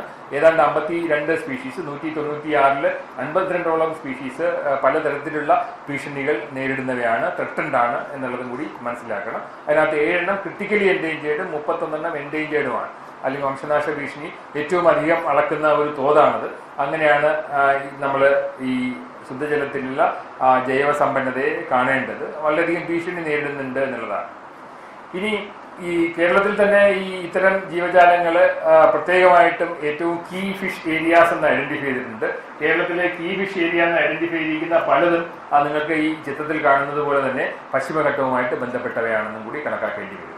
ഇതെല്ലാം കാണിക്കുന്നത് നമുക്ക് നമ്മുടെ ജൈവ സമ്പന്നത, ഈ ശുദ്ധജലവുമായിട്ട് ബന്ധപ്പെടുത്തിയ ജൈവ സമ്പന്നത വളരെ അനിതര സാധാരണമാണ് എന്നുള്ള കാര്യം നമ്മൾ മനസ്സിലാക്കണം എന്നുള്ളതാണ്. അതുപോലെ തന്നെ ലോകത്ത് മൊത്തം കണക്കെടുത്ത് നോക്കിക്കഴിഞ്ഞാൽ ലോകത്ത് ഏറ്റവും അധികം ഭീഷണി നേരിടുന്ന കരയുമായിട്ട് ബന്ധപ്പെട്ട ആവാസ വ്യവസ്ഥകളിൽ നോക്കിക്കഴിഞ്ഞാൽ ഏറ്റവും അധികം ഭീഷണി നേരിടുന്നത് തണ്ണീർത്തടങ്ങളാണെന്ന് കാണാൻ കഴിയും. ഏതാണ്ട് 1970 ശേഷം തന്നെ ലോകത്തുണ്ടായിരുന്ന തണ്ണീർത്തടങ്ങളുടെ 35% നഷ്ടപ്പെട്ടു എന്നുള്ളതാണ് ഗ്ലോബൽ വെറ്റ്ലാൻഡ് ഔട്ട്ലുക്ക് എന്ന് പറയുന്ന 2018 ഉള്ള റിപ്പോർട്ട് പറയുന്നത്.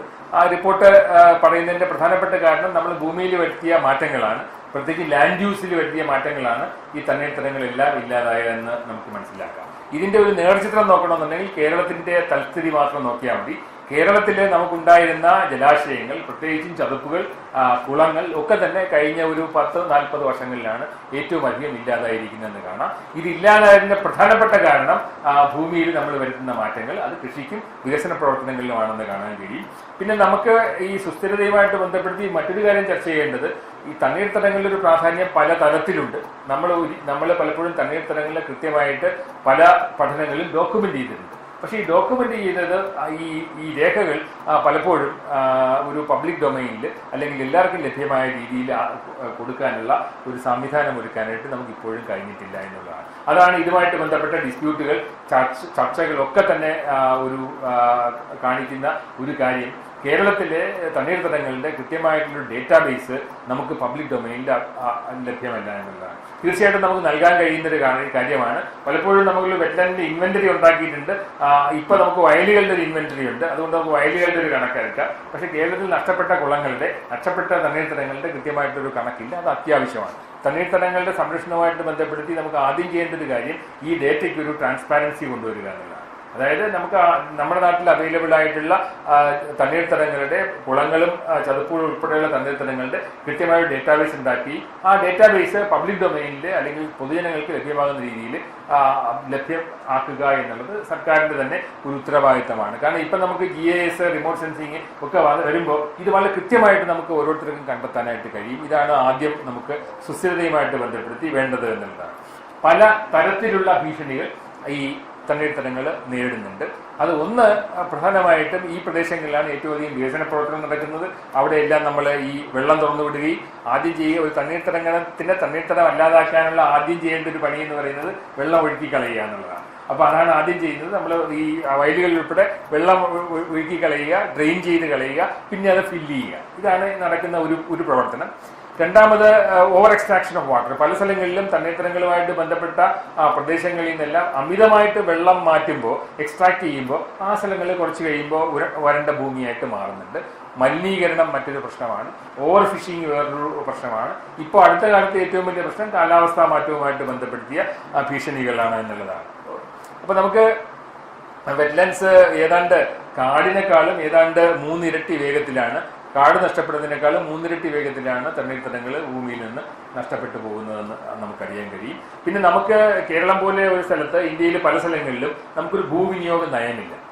ഈ ഭൂവിനിയോഗ നയത്തിന് വേണ്ടിയിട്ടുള്ള മുറവിളി തുടങ്ങിയിട്ട് ഏതാണ്ട് ദശകങ്ങളായി. പക്ഷെ ഇപ്പോഴും നമുക്ക് ലാൻഡ് യൂസ് പോളിസി ഇല്ല. ഇപ്പോൾ പല രാജ്യങ്ങളിലും നമുക്ക് ഭൂമിയിൽ എന്ത് ചെയ്യണമെന്നുള്ളതിന് കൃത്യമായിട്ടുള്ള ധാരണയും കണക്കും ഉണ്ടെന്നുള്ളതാണ്.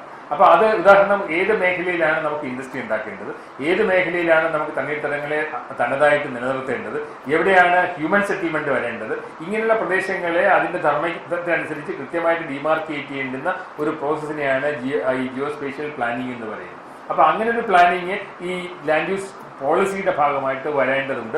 അത് വരുന്നില്ല എന്നുള്ളത് ഒരു വലിയ വെല്ലുവിളിയാണ്. ഒരുപക്ഷെ അത് വരുമ്പോഴാണ് പലപ്പോഴും ഇപ്പൊ തന്നെ വയനാടുമായിട്ട് ബന്ധപ്പെട്ട ദുരന്തങ്ങളുടെ എല്ലാം ചിത്രം കാണുന്നത് നമ്മൾ എവിടെ പരാജയപ്പെട്ടു എന്നുള്ളതാണ്. അതിലേക്ക് നമുക്ക് പിന്നീട് വരാം. അത് ഈ ഒരു കണക്കുകൾ പ്രത്യേകിച്ചും വെറ്റ്ലാൻഡ് ഔട്ട്ലുക്കിൽ, ഗ്ലോബൽ വെറ്റ്ലാൻഡ് ഔട്ട്ലുക്കിൽ പറയുന്ന കാര്യങ്ങൾ പലതും വളരെയധികം ഭീഷണി ഉണ്ടാക്കുന്നതാണ്. ഒന്ന്, ലോകത്തെ വെറ്റ്ലാൻഡ് സ്പീഷീസ്, ലോകത്ത് ഏറ്റവും അധികം പെട്ടെന്ന് നശിച്ചു പോകുന്നത് വെറ്റ്ലാൻഡ്സിൽ കാണുന്ന ആംഫീബിയൻസ്, തവള ഉൾപ്പെടെയുള്ള ജീവികളും മത്സ്യങ്ങൾ ഉൾപ്പെടെയുള്ള ജീവികളുമാണെന്ന് നമുക്ക് കാണാൻ കഴിയും. അതുപോലെ തന്നെ വനങ്ങളെക്കാളും വേഗത്തിൽ ഇവയൊക്കെ നശിക്കുന്നുണ്ട്. ഏതാണ്ട് 1700 താരതമ്യം ചെയ്യുമ്പോൾ ഉണ്ടായിരുന്ന തണ്ണീർത്തടങ്ങളുടെ 80% നമുക്ക് നഷ്ടപ്പെട്ടിട്ടുണ്ടെന്നുള്ളത് കാണാൻ കഴിയും.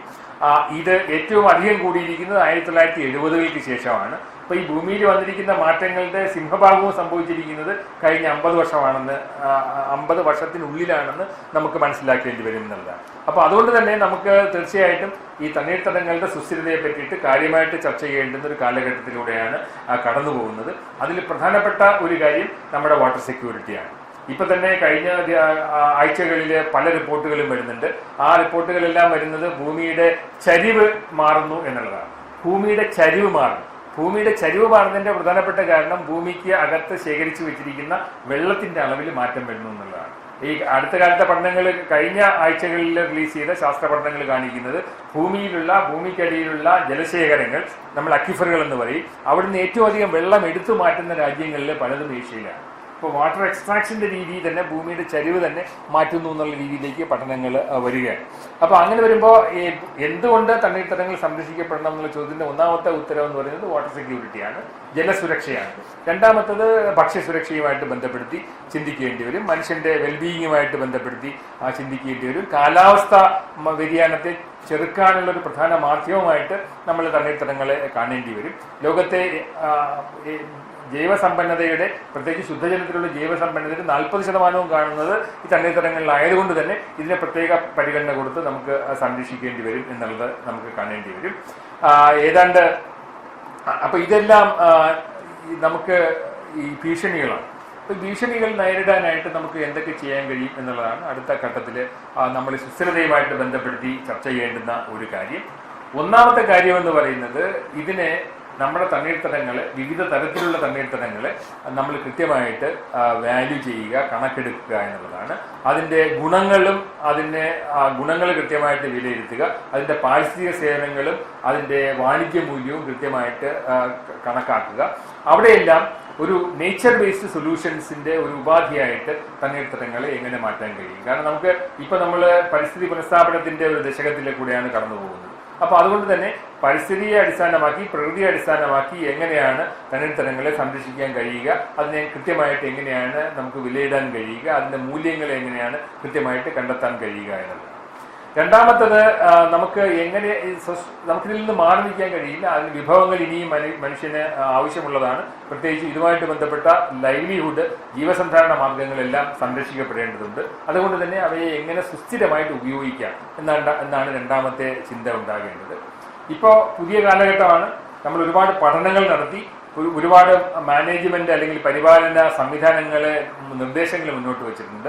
ആ കാലഘട്ടം കഴിഞ്ഞു. ഇനി എങ്ങനെയാണ് ഇത്തരം തണ്ണീർത്തടങ്ങളെ നമുക്ക് പുനഃസൃഷ്ടിക്കാൻ കഴിയുക എന്നുള്ളതാണ്. അപ്പോൾ എങ്ങനെയാണ് റിസ്റ്റോർ ചെയ്യാൻ കഴിയുക, എങ്ങനെയാണ് നമുക്ക് ഈ എക്കോ റെസ്റ്റോറേഷൻ നടത്താൻ കഴിയുക എന്നുള്ളൊരു കാലഘട്ടമാണ്, എന്നുള്ള ചിന്തയാണ് ഈ കാലഘട്ടത്തിലൂടെ കടന്നു പോകുന്നത് എന്നുള്ളതാണ്. അപ്പോൾ ആ ഒരു കാര്യത്തിലേക്കാണ് നമ്മൾ ഇനി വരാൻ പോകുന്നത്. ഇപ്പൊ കൃത്യമായിട്ട് നമുക്കൊരു കണക്കെടുപ്പ് വേണം എന്നുള്ളതാണ്. നമ്മുടെ പ്രാദേശികമായിട്ടുള്ള തണ്ണീർത്തടങ്ങളുടെ എല്ലാം കണക്കെടുപ്പ് വേണം. ഏതാണ്ട് ഒരു ധാരണ നമുക്ക് ഇപ്പൊ തന്നെയുണ്ട് ഇവ നൽകുന്ന സേവനങ്ങളെ പറ്റിയിട്ട്. പ്രത്യേകിച്ചും നമുക്ക് ഈ 3 കാര്യങ്ങളാണ് നമുക്ക് പ്രധാനമായിട്ടും ചർച്ച ചെയ്യേണ്ടത്.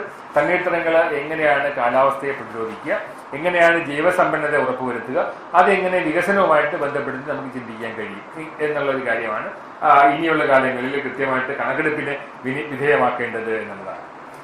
പലപ്പോഴും നമ്മൾ കണക്കെടുക്കുമ്പോൾ എപ്പോഴും വാണിജ്യ മൂല്യമുള്ള കാര്യങ്ങൾക്ക് മാത്രമാണ് പ്രാധാന്യം കൊടുക്കുന്നത് എന്നുള്ളതാണ്. ഇതൊരു ഈ കണക്കെടുപ്പിന്റെ ഏറ്റവും വലിയൊരു വെല്ലുവിളി അതാണ്.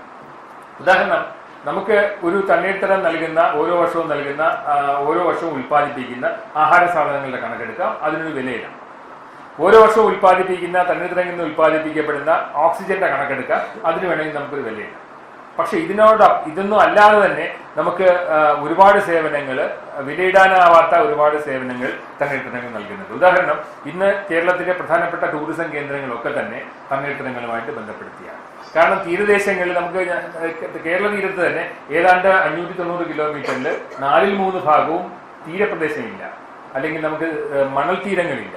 അതുകൊണ്ട് തന്നെ അവിടെയെല്ലാം കരിങ്കൽ ഭിത്തികളാണ്. അപ്പോൾ ഭാവിയിൽ സ്വാഭാവികമായിട്ടും കേരളത്തിൽ തീരപ്രദേശങ്ങളിൽ നിന്ന് ടൂറിസം ഉൾനാട്ടിലേക്ക് മാറാനുള്ള സാധ്യത ഇപ്പൊ തന്നെ നമ്മളത് കാണുകയാണ്. ഇപ്പൊ നമുക്ക് ആലപ്പുഴയിലേക്കും കുട്ടനാട്ടിലേക്കും ഒക്കെ പശ്ചിമഘട്ടത്തിലേക്കും ഒക്കെ ടൂറിസത്തിന്റെ പ്രധാനപ്പെട്ട ഒരു ആകർഷണം മാറുകയാണ്. കാരണം തീരപ്രദേശങ്ങളിൽ അങ്ങനെയുള്ള കുളിക്കാൻ പറ്റിയ ബീച്ചുകളില്ല, നമുക്ക് മണൽ ഉള്ള തീരപ്രദേശങ്ങളില്ല.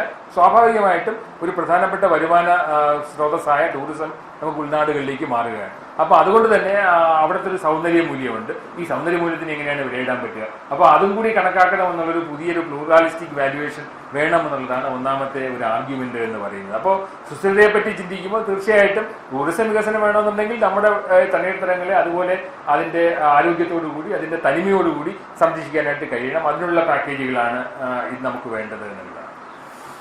പിന്നീട് നമുക്ക് 17 സുസ്ഥിര വികസന ലക്ഷ്യങ്ങളാണുള്ളത്. ഈ 17 ലക്ഷ്യങ്ങളുമായിട്ടും നമുക്ക് തണ്ണീർത്തടങ്ങളെ ബന്ധപ്പെടുത്താൻ കഴിയും എന്നുള്ളതാണ്. സ്വാഭാവികമായിട്ട് നമുക്ക് ഉദാഹരണം ഒന്നാമത്തെയും രണ്ടാമത്തെയും ലക്ഷ്യം എടുത്ത് നോക്കൂ. ആ സുസ്ഥിര വികസന ലക്ഷ്യങ്ങൾ 17 ലക്ഷ്യങ്ങളിൽ ഒന്നാമത്തത് നോ പോവർട്ടി, രണ്ടാമത്തത് സീറോ ഹങ്കർ എന്നുള്ളതാണ്. അപ്പൊ എവിടെയെങ്കിലും ദാരിദ്ര്യം മാറ്റണമെങ്കിൽ, എവിടെയെങ്കിലും വിശപ്പില്ലാതാക്കണമെങ്കിൽ അതിന്റെ പ്രധാനപ്പെട്ട സ്രോതസ്സായി മാറേണ്ടത് തീർച്ചയായിട്ടും തണ്ണീർത്തടങ്ങളാണ്. അത് കൃഷിയിടങ്ങളാണ്, പ്രത്യേകിച്ച് വയലുകളാണ്. അപ്പൊ അതൊരു പ്രധാനപ്പെട്ട ഒരു കോൺട്രിബ്യൂഷൻ അവിടെ നൽകുന്നുണ്ട്. മെന്റൽ ഹെൽത്ത് വെൽബീയിങ്, നമുക്കറിയാം ഈ ലോകത്തെ ഏറ്റവും അധികം ടൂറിസ്റ്റുകൾ എത്തപ്പെടുന്ന സ്ഥലങ്ങളെല്ലാം ഈ തണ്ണീർത്തടങ്ങളുമായിട്ട് ബന്ധപ്പെട്ട സ്ഥലങ്ങളാണ്. അത് പക്ഷി നിരീക്ഷണത്തിനായാലും മറ്റു പ്രവർത്തനങ്ങൾക്കായാലും ഒക്കെ ഉപയോഗിക്കപ്പെടുന്നുണ്ട്. കേരളത്തിലെ പക്ഷി നിരീക്ഷകർ പ്രധാനമായിട്ടും പക്ഷി നിരീക്ഷണത്തിന് തിരഞ്ഞെടുക്കുന്ന എല്ലാ തണ്ണീർത്തടങ്ങളും ചതുപ്പ് പ്രദേശങ്ങളുമാണ് എന്നുള്ളതും കൂടി നമ്മൾ ഓർക്കണം. അങ്ങനെ നോക്കിക്കഴിഞ്ഞാൽ നമുക്ക് ഈ 17 സുസ്ഥിര വികസന ലക്ഷ്യങ്ങളും തണ്ണീർത്തടങ്ങളുമായിട്ട് ബന്ധപ്പെടുത്തി നമുക്ക് ചിന്തിക്കാനായിട്ട് കഴിയും എന്നതാണ്. അപ്പൊ അതുകൊണ്ട് തന്നെ മറ്റ് ഏത് ആവാസ വ്യവസ്ഥകളെക്കാളും തണ്ണീർത്തടങ്ങളാണ് ഈ സുസ്ഥിര വികസന ലക്ഷ്യങ്ങൾക്കൊക്കെ പ്രധാനപ്പെട്ട ഒരു ചാലകശക്തിയായിട്ട് മാറുന്നത് എന്നുള്ളതും കൂടി നമ്മൾ ഓർക്കണം എന്നുള്ളതാണ്. ഇനി പലപ്പോഴും നമ്മൾ ഒരു ആവാസ വ്യവസ്ഥയെ എന്തുകൊണ്ട് പൂർണ്ണതയിൽ ഉൾക്കൊള്ളുന്നില്ല എന്നുള്ളതാണ്. ഉദാഹരണം നമുക്കൊരു നമ്മുടെ കേരളത്തിലുള്ള പശ്ചിമഘട്ടത്തിലുള്ള പ്രധാനപ്പെട്ട നദികൾ തന്നെ എടുക്കുക. ഈ നദികൾ പലപ്പോഴും പറയുന്നത് ഈ വെള്ളം മുഴുവൻ ചരിഞ്ഞു കിടക്കുന്ന ഒരു ഭൂപ്രകൃതിയുള്ള കേരളത്തിൽ വെള്ളം മുഴുവൻ ഒഴുകി കടലിലേക്ക് പോകുന്നു എന്നുള്ളതാണ്. അങ്ങനെയല്ല, പലപ്പോഴും ഒരു പശ്ചിമഘട്ടത്തിലെ ഒരു മലത്തലപ്പിൽ നിന്ന് ഉത്ഭവിക്കുന്ന ഓരോ നദിയും വരുന്ന പ്രദേശങ്ങളിലൊക്കെ തന്നെയും ഒരുപാട് പാരിസ്ഥിതിക ധർമ്മങ്ങൾ നിറവേറ്റിയിട്ടാണ് താഴെ തീരപ്രദേശങ്ങളിലേക്ക് എത്തുന്നത് എന്നുള്ളതാണ്. അതിനോട് അനുബന്ധമായിട്ട് ഒരുപാട് തണ്ണീർത്തടങ്ങൾ നമുക്ക് കാണാൻ കഴിയും. ഈ പ്രദേശങ്ങളിലെല്ലാം നിരവധി സേവനങ്ങൾ അവ നൽകുന്നുണ്ട്. ഇതുമായിട്ട് ബന്ധപ്പെടുത്തി ഓരോ പ്രദേശങ്ങളിലും നിരവധി വ്യത്യസ്തമായ ആവാസ വ്യവസ്ഥകളുടെ നിലനിൽപ്പൊക്കെ തന്നെയും ഈ പുഴ ഒരുക്കിക്കൊണ്ടുവരുന്ന ഈ പോഷകങ്ങളും ജലവുമാണെന്ന് നമുക്ക് കാണാൻ കഴിയും എന്നുള്ളതാണ്. അത് മാത്രമല്ല, നമ്മളെപ്പോഴും കാണുന്നത് പുറത്ത് ഒഴുകുന്ന സർഫസ് ഫ്ലോ മാത്രമാണ് ഒരു പുഴയുടെ. പക്ഷെ പുഴയുടെ അടിത്തട്ടിലൂടെ വേറൊരു നദി ഒഴുകുന്നുണ്ട്. ഇതിന് നമ്മൾ പലപ്പോഴും ഇൻവിസിബിൾ റിവർ എന്ന് പറയും. കാരണം പുറത്തേക്ക് ഒഴുകുന്ന വേനൽക്കാലത്ത് ഒരു പുഴയുടെ ഏറ്റവും സർഫസ് ഫ്ലോയേക്കാളും കൂടുതൽ ജലം ഒഴുകുന്നത് അതിന്റെ സർഫസിലാണ്, അതിന്റെ മണൽ തട്ടുകളിലൂടെയാണ് പുഴ ഒഴുകുന്നത് എന്നുള്ളതാണ്. അതുകൊണ്ടാണ് പലപ്പോഴും ഒരു വേനൽക്കാലത്ത് പുഴ നമ്മൾ കാണുന്നില്ല, പക്ഷെ ചുറ്റുമുള്ള കിണറുകളിലൊക്കെ വെള്ളം കിട്ടുന്നുണ്ടാകും. ഇത് മുഴുവൻ സബ്സർഫസ് ഫ്ലോ ആണ് എന്നുള്ളതാണ്. അപ്പൊ അതുകൊണ്ട് ആ തരത്തിൽ നമുക്ക് ആ സേവനങ്ങളെ നമ്മൾ കണക്കാക്കേണ്ടി വരും എന്നുള്ളതാണ്. ഈ ചിത്രം നിങ്ങളോട് പറയുന്നത് എങ്ങനെയാണ് പുഴയെ ഒരു വിവിധ തലത്തില് വിവിധ ജീവജാലങ്ങൾ പല കാലഘട്ടങ്ങളിൽ ഉപയോഗിക്കുന്നത് എന്നുള്ളതാണ്. അങ്ങനെ നോക്കിക്കഴിഞ്ഞാൽ നമുക്കറിയാം ഈ ഒരു പുഴയുടെ ഫ്ലഡ് പ്ലെയിനുകൾ ഇവ മുഴുവൻ പല ജീവജാലങ്ങൾ പല സമയത്തും ഒരു ദിവസം തന്നെ ഉപയോഗപ്പെടുത്തുന്നുണ്ട് എന്നുള്ളതാണ്. അപ്പോൾ വെള്ളം വെറുതെ ഒഴുകി പോവുകയല്ല, ഈ വെള്ളം പല ജീവികൾക്കും പല ധർമ്മങ്ങളും നിറവേറ്റിക്കൊണ്ടാണ് താഴേക്ക് വരുന്നത് എന്നുള്ളതാണ്. പലപ്പോഴും നമ്മൾ ചർച്ച ചെയ്യാത്തൊരു വിഷയം എന്ന് പറയുന്നത്, നമ്മൾ എപ്പോഴും കേരളത്തിൽ പറയുന്നത് മഴക്കാലത്ത് ഈ വെള്ളപ്പൊക്കം ഉണ്ടാകും, പുഴ കരകവിഞ്ഞൊഴുകും എന്നുള്ളതാണ്. കരകവിഞ്ഞൊഴുകുന്നത് പുഴയുടെ ജീവിതചക്രത്തിന്റെ ഒരു ഭാഗമാണ്. മഴ പെയ്യുമ്പോൾ പുഴ കരകവിയണം. ഈ കരകവിഞ്ഞ് ഒഴുകുമ്പോഴാണ് പലപ്പോഴും അതിനകത്തുള്ള മത്സ്യങ്ങൾ രണ്ട് വശങ്ങളിലേക്ക് പോകുന്നത്. ലാറ്ററൽ മൈഗ്രേഷൻ എന്ന് പറയും. ഈ മൈഗ്രേഷന്റെ സമയത്താണ് ഈ മത്സ്യങ്ങളൊക്കെ തന്നെ ഈ വയലേലകളിൽ എത്തുന്നത്. അവിടെ ഇത് പ്രജനനം നടത്തിയിട്ട് കുഞ്ഞുങ്ങളുമായിട്ട് വെള്ളം ഇറങ്ങുന്ന സമയത്താണ് പുഴയ്ക്കുള്ളിലേക്ക് എത്തുന്നത് എന്നുള്ളതാണ്. അപ്പൊ വെള്ളപ്പൊക്കം എന്ന് പറയുന്നത്, ഫ്ലഡിങ് എന്ന് പറയുന്നത് പുഴയുടെ ഒരു വർഷത്തെ ജീവിത ചക്രത്തിന്റെ ഭാഗമാണെന്ന് നമുക്ക് കണക്കാക്കേണ്ടി വരും എന്നുള്ളതാണ്. അപ്പൊ അത് ഒരു വലിയ ധർമ്മമാണ്. അപ്പോൾ അങ്ങനെയുള്ള സമയത്താണ് നമുക്കറിയാം കേരളത്തില് പലപ്പോഴും ഒരു മഴ കഴിയുമ്പോൾ ഈ വലിയ വരാൽ ഉൾപ്പെടെയുള്ള വലിയ മത്സ്യങ്ങളെല്ലാം മുട്ടയിടാനായിട്ട് തോടുകൾ വഴി വയലുകളിലേക്ക് പോകുമ്പോഴാണ് നമ്മൾ ഏറ്റവും അധികം പിടിച്ചെടുക്കുന്നത് എന്നുള്ളത്. അത് ബ്രീഡിംഗ് മൈഗ്രേഷന്റെ സമയത്താണ് നമ്മൾ ഏറ്റവും ഇതിനാണ് നമ്മൾ ഊത്ത ഇളക്കം എന്ന് പറയുന്നത്. ഊത്ത മൈഗ്രേഷന്റെ സമയത്താണ് നമ്മൾ ഏറ്റവും അധികം മത്സ്യങ്ങളെ പിടിക്കുന്നത്. ഒരിക്കലും ചെയ്യാൻ പാടില്ലാത്ത കാര്യമാണ്. തിരിച്ചിറങ്ങുമ്പോൾ പോലുമല്ല, ആ വയലുകളിലേക്ക് മൈഗ്രേറ്റ് ചെയ്യുന്ന സമയത്താണ് ഇത് പലപ്പോഴും സംഭവിക്കുന്നത് എന്നുള്ളതാണ്. ഇതെല്ലാം നമുക്ക് ഫ്ലഡ് മാനേജ്മെന്റുമായിട്ട് ബന്ധപ്പെടുത്തിയും കൂടെ ചിന്തിക്കണം. രണ്ടാമതൊരു കൺസെപ്റ്റ് എന്ന് പറയുന്നത് റിവർ കണ്ടിന്യൂം കൺസെപ്റ്റ് എന്നുള്ളതാണ്. പലപ്പോഴും നമ്മൾ പാരിസ്ഥിതിക സേവനങ്ങളിലോ ഈ റെസ്റ്റോറേഷനിലോ റിവർ കണ്ടിന്യൂം ഒരു കൺസെപ്റ്റ് നമ്മൾ ചിന്തിക്കാറില്ല. റിവർ കണ്ടിന്യൂം എന്ന് പറയുന്നത് പുഴയ്ക്കുള്ളൊരു തുടർച്ചയാണ്. പുഴയ്ക്ക് എങ്ങനെയാണ് തുടർച്ച ഉണ്ടാകുക?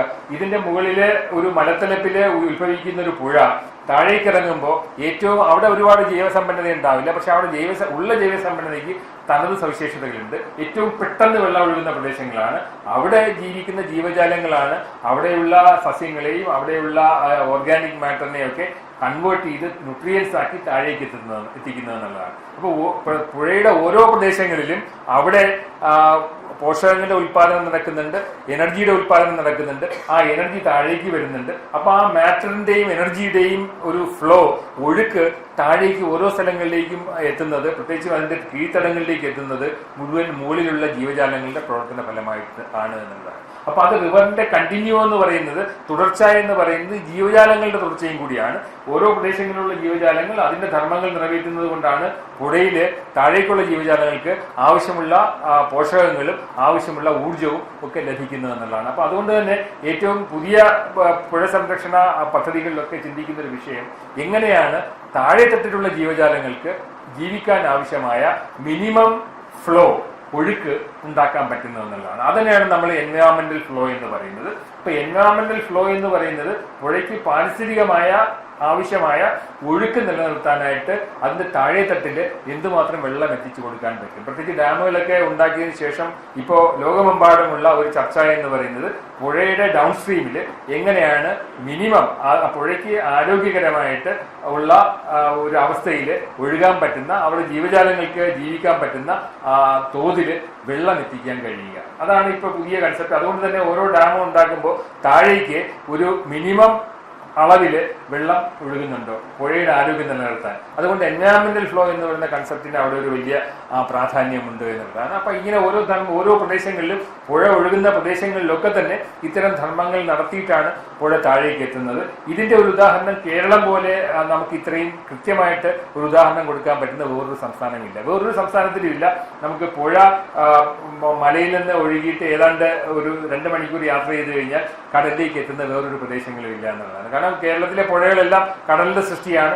ഒഴുകുന്ന പ്രദേശങ്ങളിലൊക്കെ തന്നെ ഇതിന്റെ പാരിസ്ഥിതിക ധർമ്മങ്ങളുണ്ട്. കേരളത്തിലെ ശരാശരി കേരളത്തിന്റെ വീതി 55 മുതൽ 65 കിലോമീറ്റർ വരെയാണ് പല പ്രദേശങ്ങളിലും. അങ്ങനെയുള്ള പ്രദേശങ്ങളിലൊക്കെ തന്നെ ഈ പരിസ്ഥിതി എന്ന് പറയുന്നതിനെ ഓരോ ചെറിയ ചെറിയ കഷ്ണങ്ങളായിട്ട് എക്കോസിസ്റ്റം ആയിട്ടല്ല കാണേണ്ടത്. കേരളത്തിൽ അതിൻ്റെ ഒരു സമഗ്രതയിൽ തന്നെ നമുക്ക് കാണേണ്ടി വരും എന്നുള്ളതാണ്. പ്രത്യേകിച്ചും കേരളം എന്ന് പറയുന്ന ഒരു സംസ്ഥാനം 44 നദികളുടെ ഒരു നീർത്തടവും കൂടിയാണ്. അപ്പൊ അതുകൊണ്ട് തന്നെ ആണ് കേരളത്തിലെ ജനകീയാസൂത്രണ പദ്ധതികളുടെയൊക്കെ തുടക്കകാലത്ത് വികസനം എന്ന് പറയുന്നത് പ്ലാനിംഗ് ബോർഡിൽ ഒരു പ്രത്യേക ഒരു ഡിവിഷനും കൂടി ഉണ്ടാക്കി. അത് നീർത്തടവുമായിട്ട്, വാട്ടർഷെഡുമായിട്ട് ബന്ധപ്പെടുത്തിയ സംരക്ഷണമാണ്. അപ്പൊ നീർത്തട സംരക്ഷണത്തിൽ ഊന്നി വേണം കേരളത്തിന്റെ വികസനം പോകണം എന്നുള്ള ചിന്ത വന്നത്. കേരളത്തിലെ ഭക്ഷ്യസുരക്ഷ, ജലസുരക്ഷ, ഇതിനെപ്പറ്റിയൊക്കെ ചിന്തിക്കുമ്പോൾ തീർച്ചയായിട്ടും നീർത്തടമാണ് കേരളത്തിന്റെ പ്രധാനപ്പെട്ട ഒരു പാരിസ്ഥിതിക അഡ്മിനിസ്ട്രേറ്റീവ് യൂണിറ്റ് എന്നുള്ളത് നമ്മൾ മനസ്സിലാക്കേണ്ടി വരും. ഇതൊരു വലിയ പ്രത്യേകതയാണ് കേരളത്തിൽ. കാരണം മറ്റൊരു സംസ്ഥാനത്തിലും ഇത്രയും പുഴകളും കടലുമായിട്ട് ഇത്രയധികം സാമീപ്യമില്ല എന്നുള്ളതാണ്. അതുകൊണ്ട് കേരളത്തിന്റെ പുഴ സംരക്ഷണം, തീരദേശ സംരക്ഷണം, പശ്ചിമഘട്ട സംരക്ഷണം, ഇതിനൊന്നും വേർതിരിച്ച് കാണാനാവില്ല. ഇതെല്ലാം പരസ്പരം ബന്ധപ്പെട്ടിരിക്കുന്നു. ഈ ഒരു പാരസ്പര്യം നമ്മൾ തിരിച്ചറിയേണ്ടതുണ്ട് എന്നുള്ളതാണ്. പ്രത്യേകിച്ചും ഒരു പുഴയുടെ ജീവനുമായിട്ട് ബന്ധപ്പെടുത്തി നമ്മൾ ചിന്തിക്കുമ്പോൾ അത്തരത്തിലുള്ള ചിന്തകളാണ് നമുക്ക് ഉണ്ടാകേണ്ടത്. ഭക്ഷ്യസുരക്ഷയുമായിട്ട് ബന്ധപ്പെടുത്തിയ, പ്രത്യേകിച്ചും കൃഷിയിടങ്ങളുമായിട്ട് ബന്ധപ്പെടുത്തിയ ജലലഭ്യത, അതിന്റെ സാമൂഹ്യ മൂല്യങ്ങൾ, ഇതൊക്കെ നമ്മളെ തണ്ണീർത്തടങ്ങളുടെ ആരോഗ്യവുമായിട്ട് ബന്ധപ്പെടുത്തി നിൽക്കുന്നു എന്നുള്ളത് നമ്മൾ തിരിച്ചറിയുക തന്നെ വേണം എന്നുള്ളതാണ്. അപ്പൊ അതുകൊണ്ട് തന്നെ നമുക്ക് പലതരത്തിലുള്ള പ്രഷേഴ്സിനെ അല്ലെങ്കിൽ സമ്മർദ്ദങ്ങളെ എങ്ങനെ നമ്മൾ അഭിമുഖീകരിക്കും എന്നുള്ള ചർച്ച സുസ്ഥിരതയുമായിട്ട് ബന്ധപ്പെട്ട് നമുക്ക് കൊണ്ടുവരേണ്ടി വരും. ഒന്ന്, ഈ ചെറിയ കാലങ്ങളിൽ ഉണ്ടാകുന്ന സമ്മർദ്ദങ്ങൾ, പ്രത്യേകിച്ചും നദികളിൽ, തണ്ണീർത്തടങ്ങളിൽ, അത് ഹാബിറ്റാറ്റ് ഡിസ്ട്രക്ഷൻ ഉണ്ട്, അമിതമായ ചൂഷണമുണ്ട്, നഗരവൽക്കരണമുണ്ട്, ഇൻവേസീവ് അധിനിവേശ ജീവികളുണ്ട്, മത്സ്യകൃഷിയുമായിട്ട് ബന്ധപ്പെടുത്തിയ സമ്മർദ്ദങ്ങളുണ്ട്. ഇതെല്ലാം ഇവിടെ കാണുന്ന ഒരു പ്രശ്നമാണ്. അടുത്തത് ഒരു ദീർഘകാലത്തിലുള്ള ഒരുപാട് പ്രശ്നങ്ങൾ വരുന്നുണ്ട്. അത് കേരളത്തിലെ എല്ലാ തടാകങ്ങളിലും നോക്കിയാൽ മതി. വേമ്പനാട് തടാകം എന്ന് പറയുന്നത് ഇന്ന് നമുക്ക് രേഖകളിലുള്ള ആദ്യത്തെ വിസ്തീർണമായിട്ട് താരതമ്യം ചെയ്യുമ്പോൾ അതിന്റെ 4-1 മാത്രമേ ബാക്കിയുള്ളൂ. കൊച്ചി എന്ന് പറയുന്ന നഗരത്തിന്റെ നല്ലൊരു ശതമാനവും വേമ്പനാടിനെ റിക്ലെയിം ചെയ്തുണ്ടാക്കിയിട്ടുള്ള പ്രദേശങ്ങളാണ്. കേരളത്തിലെ ഏറ്റവും എല്ലാ തടാകങ്ങളും, പ്രത്യേകിച്ച് 3 റാംസാർ സൈറ്റ് നോക്കൂ, അത് വേമ്പനാടാകാം, ശാസ്താംകോട്ടയാകാം, അതുപോലെ തന്നെ നമുക്ക് അഷ്ടമുടിയാകാം. ഇവിടെ എല്ലാം ഉള്ള ഏറ്റവും വലിയ പ്രശ്നം സെഡിമെന്റേഷനാണ്. സെഡിമെന്റേഷൻ എന്ന് പറയുന്നത് എല്ലായിടത്തും ആഴം കുറഞ്ഞു. ആഴം കുറഞ്ഞാലുള്ള കാരണം ചുറ്റുമുള്ള വൃഷ്ടിപ്രദേശങ്ങളിൽ നിന്ന്, വാട്ടർഷെഡിൽ നിന്ന് കൃഷിയും മറ്റ് ഭൂമിയിൽ വരുത്തിയ മാറ്റങ്ങളും കാരണം മേൽമണ്ണ് മുഴുവൻ ഒലിച്ച് അടിഞ്ഞിട്ട് ഇതിന്റെ എല്ലാം ആഴം കുറഞ്ഞിട്ടുണ്ട്. ഇവിടെ എല്ലാം യൂട്രോഫിക്കേഷൻ നടക്കുന്നുണ്ട്. കാരണം കൃഷിയിടങ്ങളിൽ ഉൾപ്പെടെയുള്ള എല്ലാ പോഷകങ്ങളും എത്തുന്നതെല്ലാം ഈ ജലാശയങ്ങളിലാണ്. അവിടെ നിന്ന് കടലിലേക്ക് എത്തുന്നുണ്ട്. അപ്പോൾ യൂട്രോഫിക്കേഷൻ വലിയ പ്രശ്നമാണ്. പല സ്ഥലങ്ങളിലും കുളവാഴ ഉൾപ്പെടെയുള്ള അധിനിവേശ ജീവികൾ കയറി അറിഞ്ഞിട്ടുണ്ട്. അത് ആലപ്പുഴയിൽ വലിയൊരു പ്രശ്നമാണ്. അപ്പോൾ ഇതൊക്കെ മാനേജ് ചെയ്യണമെന്നുണ്ടെങ്കിൽ നമ്മൾ ഇതിനെ ഒരു സമഗ്രതയിലേക്ക് കാണേണ്ടി വരും. ഈ അടുത്ത കാലത്ത് ഉണ്ടാകുന്ന പ്രശ്നങ്ങൾ കാലാവസ്ഥാ മാറ്റവുമായിട്ട് ബന്ധപ്പെടുത്തിയ പ്രശ്നങ്ങളുണ്ട്, കടലിന്റെ നിരപ്പ് ഉയർന്നതുമായിട്ട് ബന്ധപ്പെടുത്തിയ ചർച്ചകളുണ്ട്. ആ ചർച്ചകളും നമ്മൾ വളരെ സീരിയസ് ആയിട്ട് ഏറ്റെടുക്കണം. കാരണം ലോകത്ത് തന്നെ ഈ കാലാവസ്ഥാ മാറ്റം കൊണ്ട് കടൽ നിരപ്പ് ഉയരുമ്പോൾ ഏറ്റവും അധികം സമ്മർദ്ദം ഉണ്ടാകാൻ പോകുന്ന പ്രദേശങ്ങളെല്ലാം ആലപ്പുഴയുമായിട്ട് ബന്ധപ്പെട്ട പ്രദേശങ്ങളാണ്. കാരണം നിലവിൽ തന്നെ നമുക്ക് സമുദ്രനിരപ്പിനേക്കാളും താഴ്ന്ന പ്രദേശങ്ങളാണ്. അപ്പൊ അതുകൊണ്ട് തന്നെ വെള്ളം കയറി വരുമ്പോൾ കൃഷിക്കുണ്ടാകുന്ന നാശങ്ങൾ, ശുദ്ധജല ലഭ്യതയുമായിട്ട് ബന്ധപ്പെട്ട പ്രശ്നങ്ങളൊക്കെ വളരെ കാര്യമായിട്ട് നമുക്ക് ചിന്തിക്കണം. കാരണം ശരാശരി മനുഷ്യന് കിട്ടുന്ന ജലത്തിന്റെ അളവ് കേരളത്തില് ഗുജറാത്തിലോ രാജസ്ഥാനിലോ കിട്ടുന്നതിനേക്കാളും കുറവാണെന്നുള്ള സത്യം കൂടി നമ്മൾ തിരിച്ചറിയണം. ശരാശരി per capita availability of water in Kerala is less than that in Gujarat and Rajasthan. കാരണം ഇവിടുത്തെ ജനപ്പെരുപ്പം വളരെ അധികമാണ്. അതുകൊണ്ട് തന്നെ ആളോഹരി ജലലഭ്യത എന്ന് പറയുന്നത് കേരളത്തിൽ വളരെയധികം കുറവാണ് എന്ന് നമ്മൾ മനസ്സിലാക്കണം. അതുകൊണ്ട് തന്നെ നമുക്ക് ഏറ്റവും പ്രാധാന്യം കൊടുത്ത് എല്ലാ സുസ്ഥിര വികസന ലക്ഷ്യങ്ങളുമായിട്ട് ബന്ധപ്പെടുത്തി നമ്മൾ ചിന്തിക്കുമ്പോൾ ആദ്യം ചെയ്യേണ്ട കാര്യം തണ്ണീർത്തടങ്ങളെ സംരക്ഷിക്കുക, പുഴകളിൽ മിനിമം പാരിസ്ഥിതിക ഒഴുക്ക് നിലനിർത്തുക, ജൈവസമ്പന്നത ഉറപ്പുവരുത്താനുള്ള സംരക്ഷണ പ്രവർത്തനങ്ങൾ ഏറ്റെടുക്കുക എന്നുള്ള കാര്യങ്ങളൊക്കെ തന്നെയാണ്. അപ്പൊ അതുകൊണ്ട് തന്നെ ഞാൻ അത് മാത്രമല്ല, ഇപ്പൊ നമുക്ക് ഒരു Brisbane declaration and global action agenda on environmental flow എന്ന് പറയുന്ന ഒരു അന്തർദേശീയ ഉടമ്പടി വന്നിട്ടുണ്ട്. ഈ ഉടമ്പടി അനുസരിച്ച് നമുക്ക് ജലാശയങ്ങളിലൊക്കെ തന്നെ ഒരു മിനിമം എൻവയറമെന്റൽ ഫ്ലോ നിലനിർത്തേണ്ടത് രാജ്യത്തിന്റെയും കൂടി ആവശ്യമാണ് എന്നുള്ള രീതിയിലേക്ക് കാര്യങ്ങൾ മാറിയിട്ടുണ്ട് എന്നുള്ളതാണ്. അപ്പോൾ നമുക്ക് തണ്ണീർത്തടങ്ങളുമായിട്ട് ബന്ധപ്പെടുത്തിയ കാര്യങ്ങളിൽ ഈ സുസ്ഥിരത എങ്ങനെ ഉറപ്പുവരുത്താൻ കഴിയും എന്നുള്ള ചർച്ചയാണ് നമുക്ക് വരേണ്ടത്. അതിന് സുസ്ഥിരതയിൽ 3 കാര്യങ്ങളാണ് വേണ്ടത്. ഒന്ന് സംരക്ഷണമാണ്, രണ്ടാമത് സുസ്ഥിരമായ ഉപയോഗമാണ്, മൂന്നാമത്തത് ഇക്വിറ്റബിൾ ഷെയറിംഗ് ആണ്. ഇക്വിറ്റബിൾ ഷെയറിംഗ് എന്ന് പറയുന്നത് ഈ ജൈവവൈവിധ്യവുമായിട്ട് ബന്ധപ്പെടുത്തിയ ഒരു പ്രധാനപ്പെട്ട ഒരു ഉടമ്പടിയുടെയും കൂടി ഭാഗമാണ്. അവിടെ നിന്നുള്ള ഉൽപ്പന്നങ്ങൾ ന്യായമായിട്ട് എങ്ങനെ പങ്കുവെക്കാം എന്നുള്ളൊരു ചർച്ചയും കൂടിയാണ്. പിന്നെ കേരളത്തിൽ ഉൾപ്പെടെ നമ്മൾ ഈ ജലാശയങ്ങളുമായിട്ട് ബന്ധപ്പെട്ട സംരക്ഷണ പ്രവർത്തനങ്ങളിലൊന്നും ചർച്ച ചെയ്യാത്തൊരു വിഷയം എന്ന് പറയുന്നത് ഇതിന്റെ ഒരു ഇന്റഗ്രേറ്റഡ് റിവർ ബേസിൻ മാനേജ്മെന്റ് പ്ലാനാണ്. നമുക്ക് ഒരു integrated river basin management plan എവിടെയും ഇല്ല. കാരണം ഇന്റഗ്രേറ്റഡ് മാനേജ്മെന്റ് പ്ലാൻ എന്ന് പറയുമ്പോൾ സ്വാഭാവികമായിട്ട് നമ്മൾ അതിനെ ഈ മാനേജ് ചെയ്യാനുള്ള ഒരു ഗവൺമെന്റ് സംവിധാനം വേണം. അതിന് കീഴെ പ്രവർത്തിക്കുന്ന കൃത്യമായിട്ട് ഉത്തരവാദിത്തമുള്ള ചില സംവിധാനങ്ങൾ വേണം. ആ സംവിധാനങ്ങളിലേക്കൊന്നും നമ്മൾ ഇപ്പോഴും എത്തിയിട്ടില്ല എന്നുള്ളതാണ് നമ്മൾ കണക്കാക്കേണ്ടത്. രണ്ടാമത്, ഒരു പുഴയെ സംരക്ഷിക്കാനായിട്ട് പലപ്പോഴും ചർച്ച ചെയ്യുന്ന വിഷയങ്ങളൊക്കെ തന്നെ നമുക്ക് എങ്ങനെ പുഴയിൽ പ്രത്യേകിച്ച് പുഴയുടെ കീഴ്ത്തട്ടിൽ എങ്ങനെ വെള്ളം സംഭരിക്കാം എന്നുള്ളതാണ്. ഒരിക്കലും കേരളത്തിന്റെ ചരിഞ്ഞു കിടക്കുന്ന ഒരു പരിസ്ഥിതിയിൽ പുഴകളെ നമുക്ക് ചെക്ക് ഡാം ഉപയോഗിച്ച് സംരക്ഷിക്കാനായിട്ട് കഴിയില്ല. ചെക്ക് ഡാം ഉപയോഗിച്ച് വെള്ളം തടുത്തു നിർത്താൻ കഴിയും. പക്ഷെ പുഴയിലെത്തുന്ന വെള്ളം മുഴുവൻ, നമ്മൾ ഈ കാണുന്നത് മുഴുവൻ ചിലപ്പോൾ 4-മത്തെയോ 5-മത്തെയോ ഓർഡർ ആയിരിക്കും. ഫസ്റ്റ് ഓർഡർ സ്ട്രീം അല്ലെങ്കിൽ ആദ്യ തുടക്കം എല്ലാം ഉണ്ടാകുന്നത് വാട്ടർഷെഡിലാണ്, അല്ലെങ്കിൽ നമ്മുടെ ഉയർന്ന പ്രദേശങ്ങളിലാണ്, ഹൈ റേഞ്ചുകളിലാണെന്നുള്ളതാണ്. അപ്പോൾ കേരളത്തിൽ പുഴ സംരക്ഷണം തുടങ്ങേണ്ടത് നമ്മൾ കാണുന്ന 5-മത്തെയോ 6-മത്തെയോ ഓർഡറിലല്ല, അത് മലത്തലപ്പിലാണ് എന്നുള്ളതാണ്. അപ്പോൾ മലത്തലപ്പിൽ ഉള്ള ഈ ആദ്യത്തെ അരുവികളിൽ എങ്ങനെ കൃത്യമായിട്ട് ആരോഗ്യം വീണ്ടെടുക്കാൻ കഴിയും, അതുകൊണ്ടാവണം താഴേക്കുള്ള പ്രദേശങ്ങളിലേക്ക് സുസ്ഥിരമായ ജലലഭ്യത ഉണ്ടാക്കേണ്ടത് എന്നുള്ളതാണ്. അപ്പോൾ ഇതൊരു വലിയ ഒരു കാര്യമാണ് നമ്മൾ മനസ്സിലാക്കേണ്ടത്.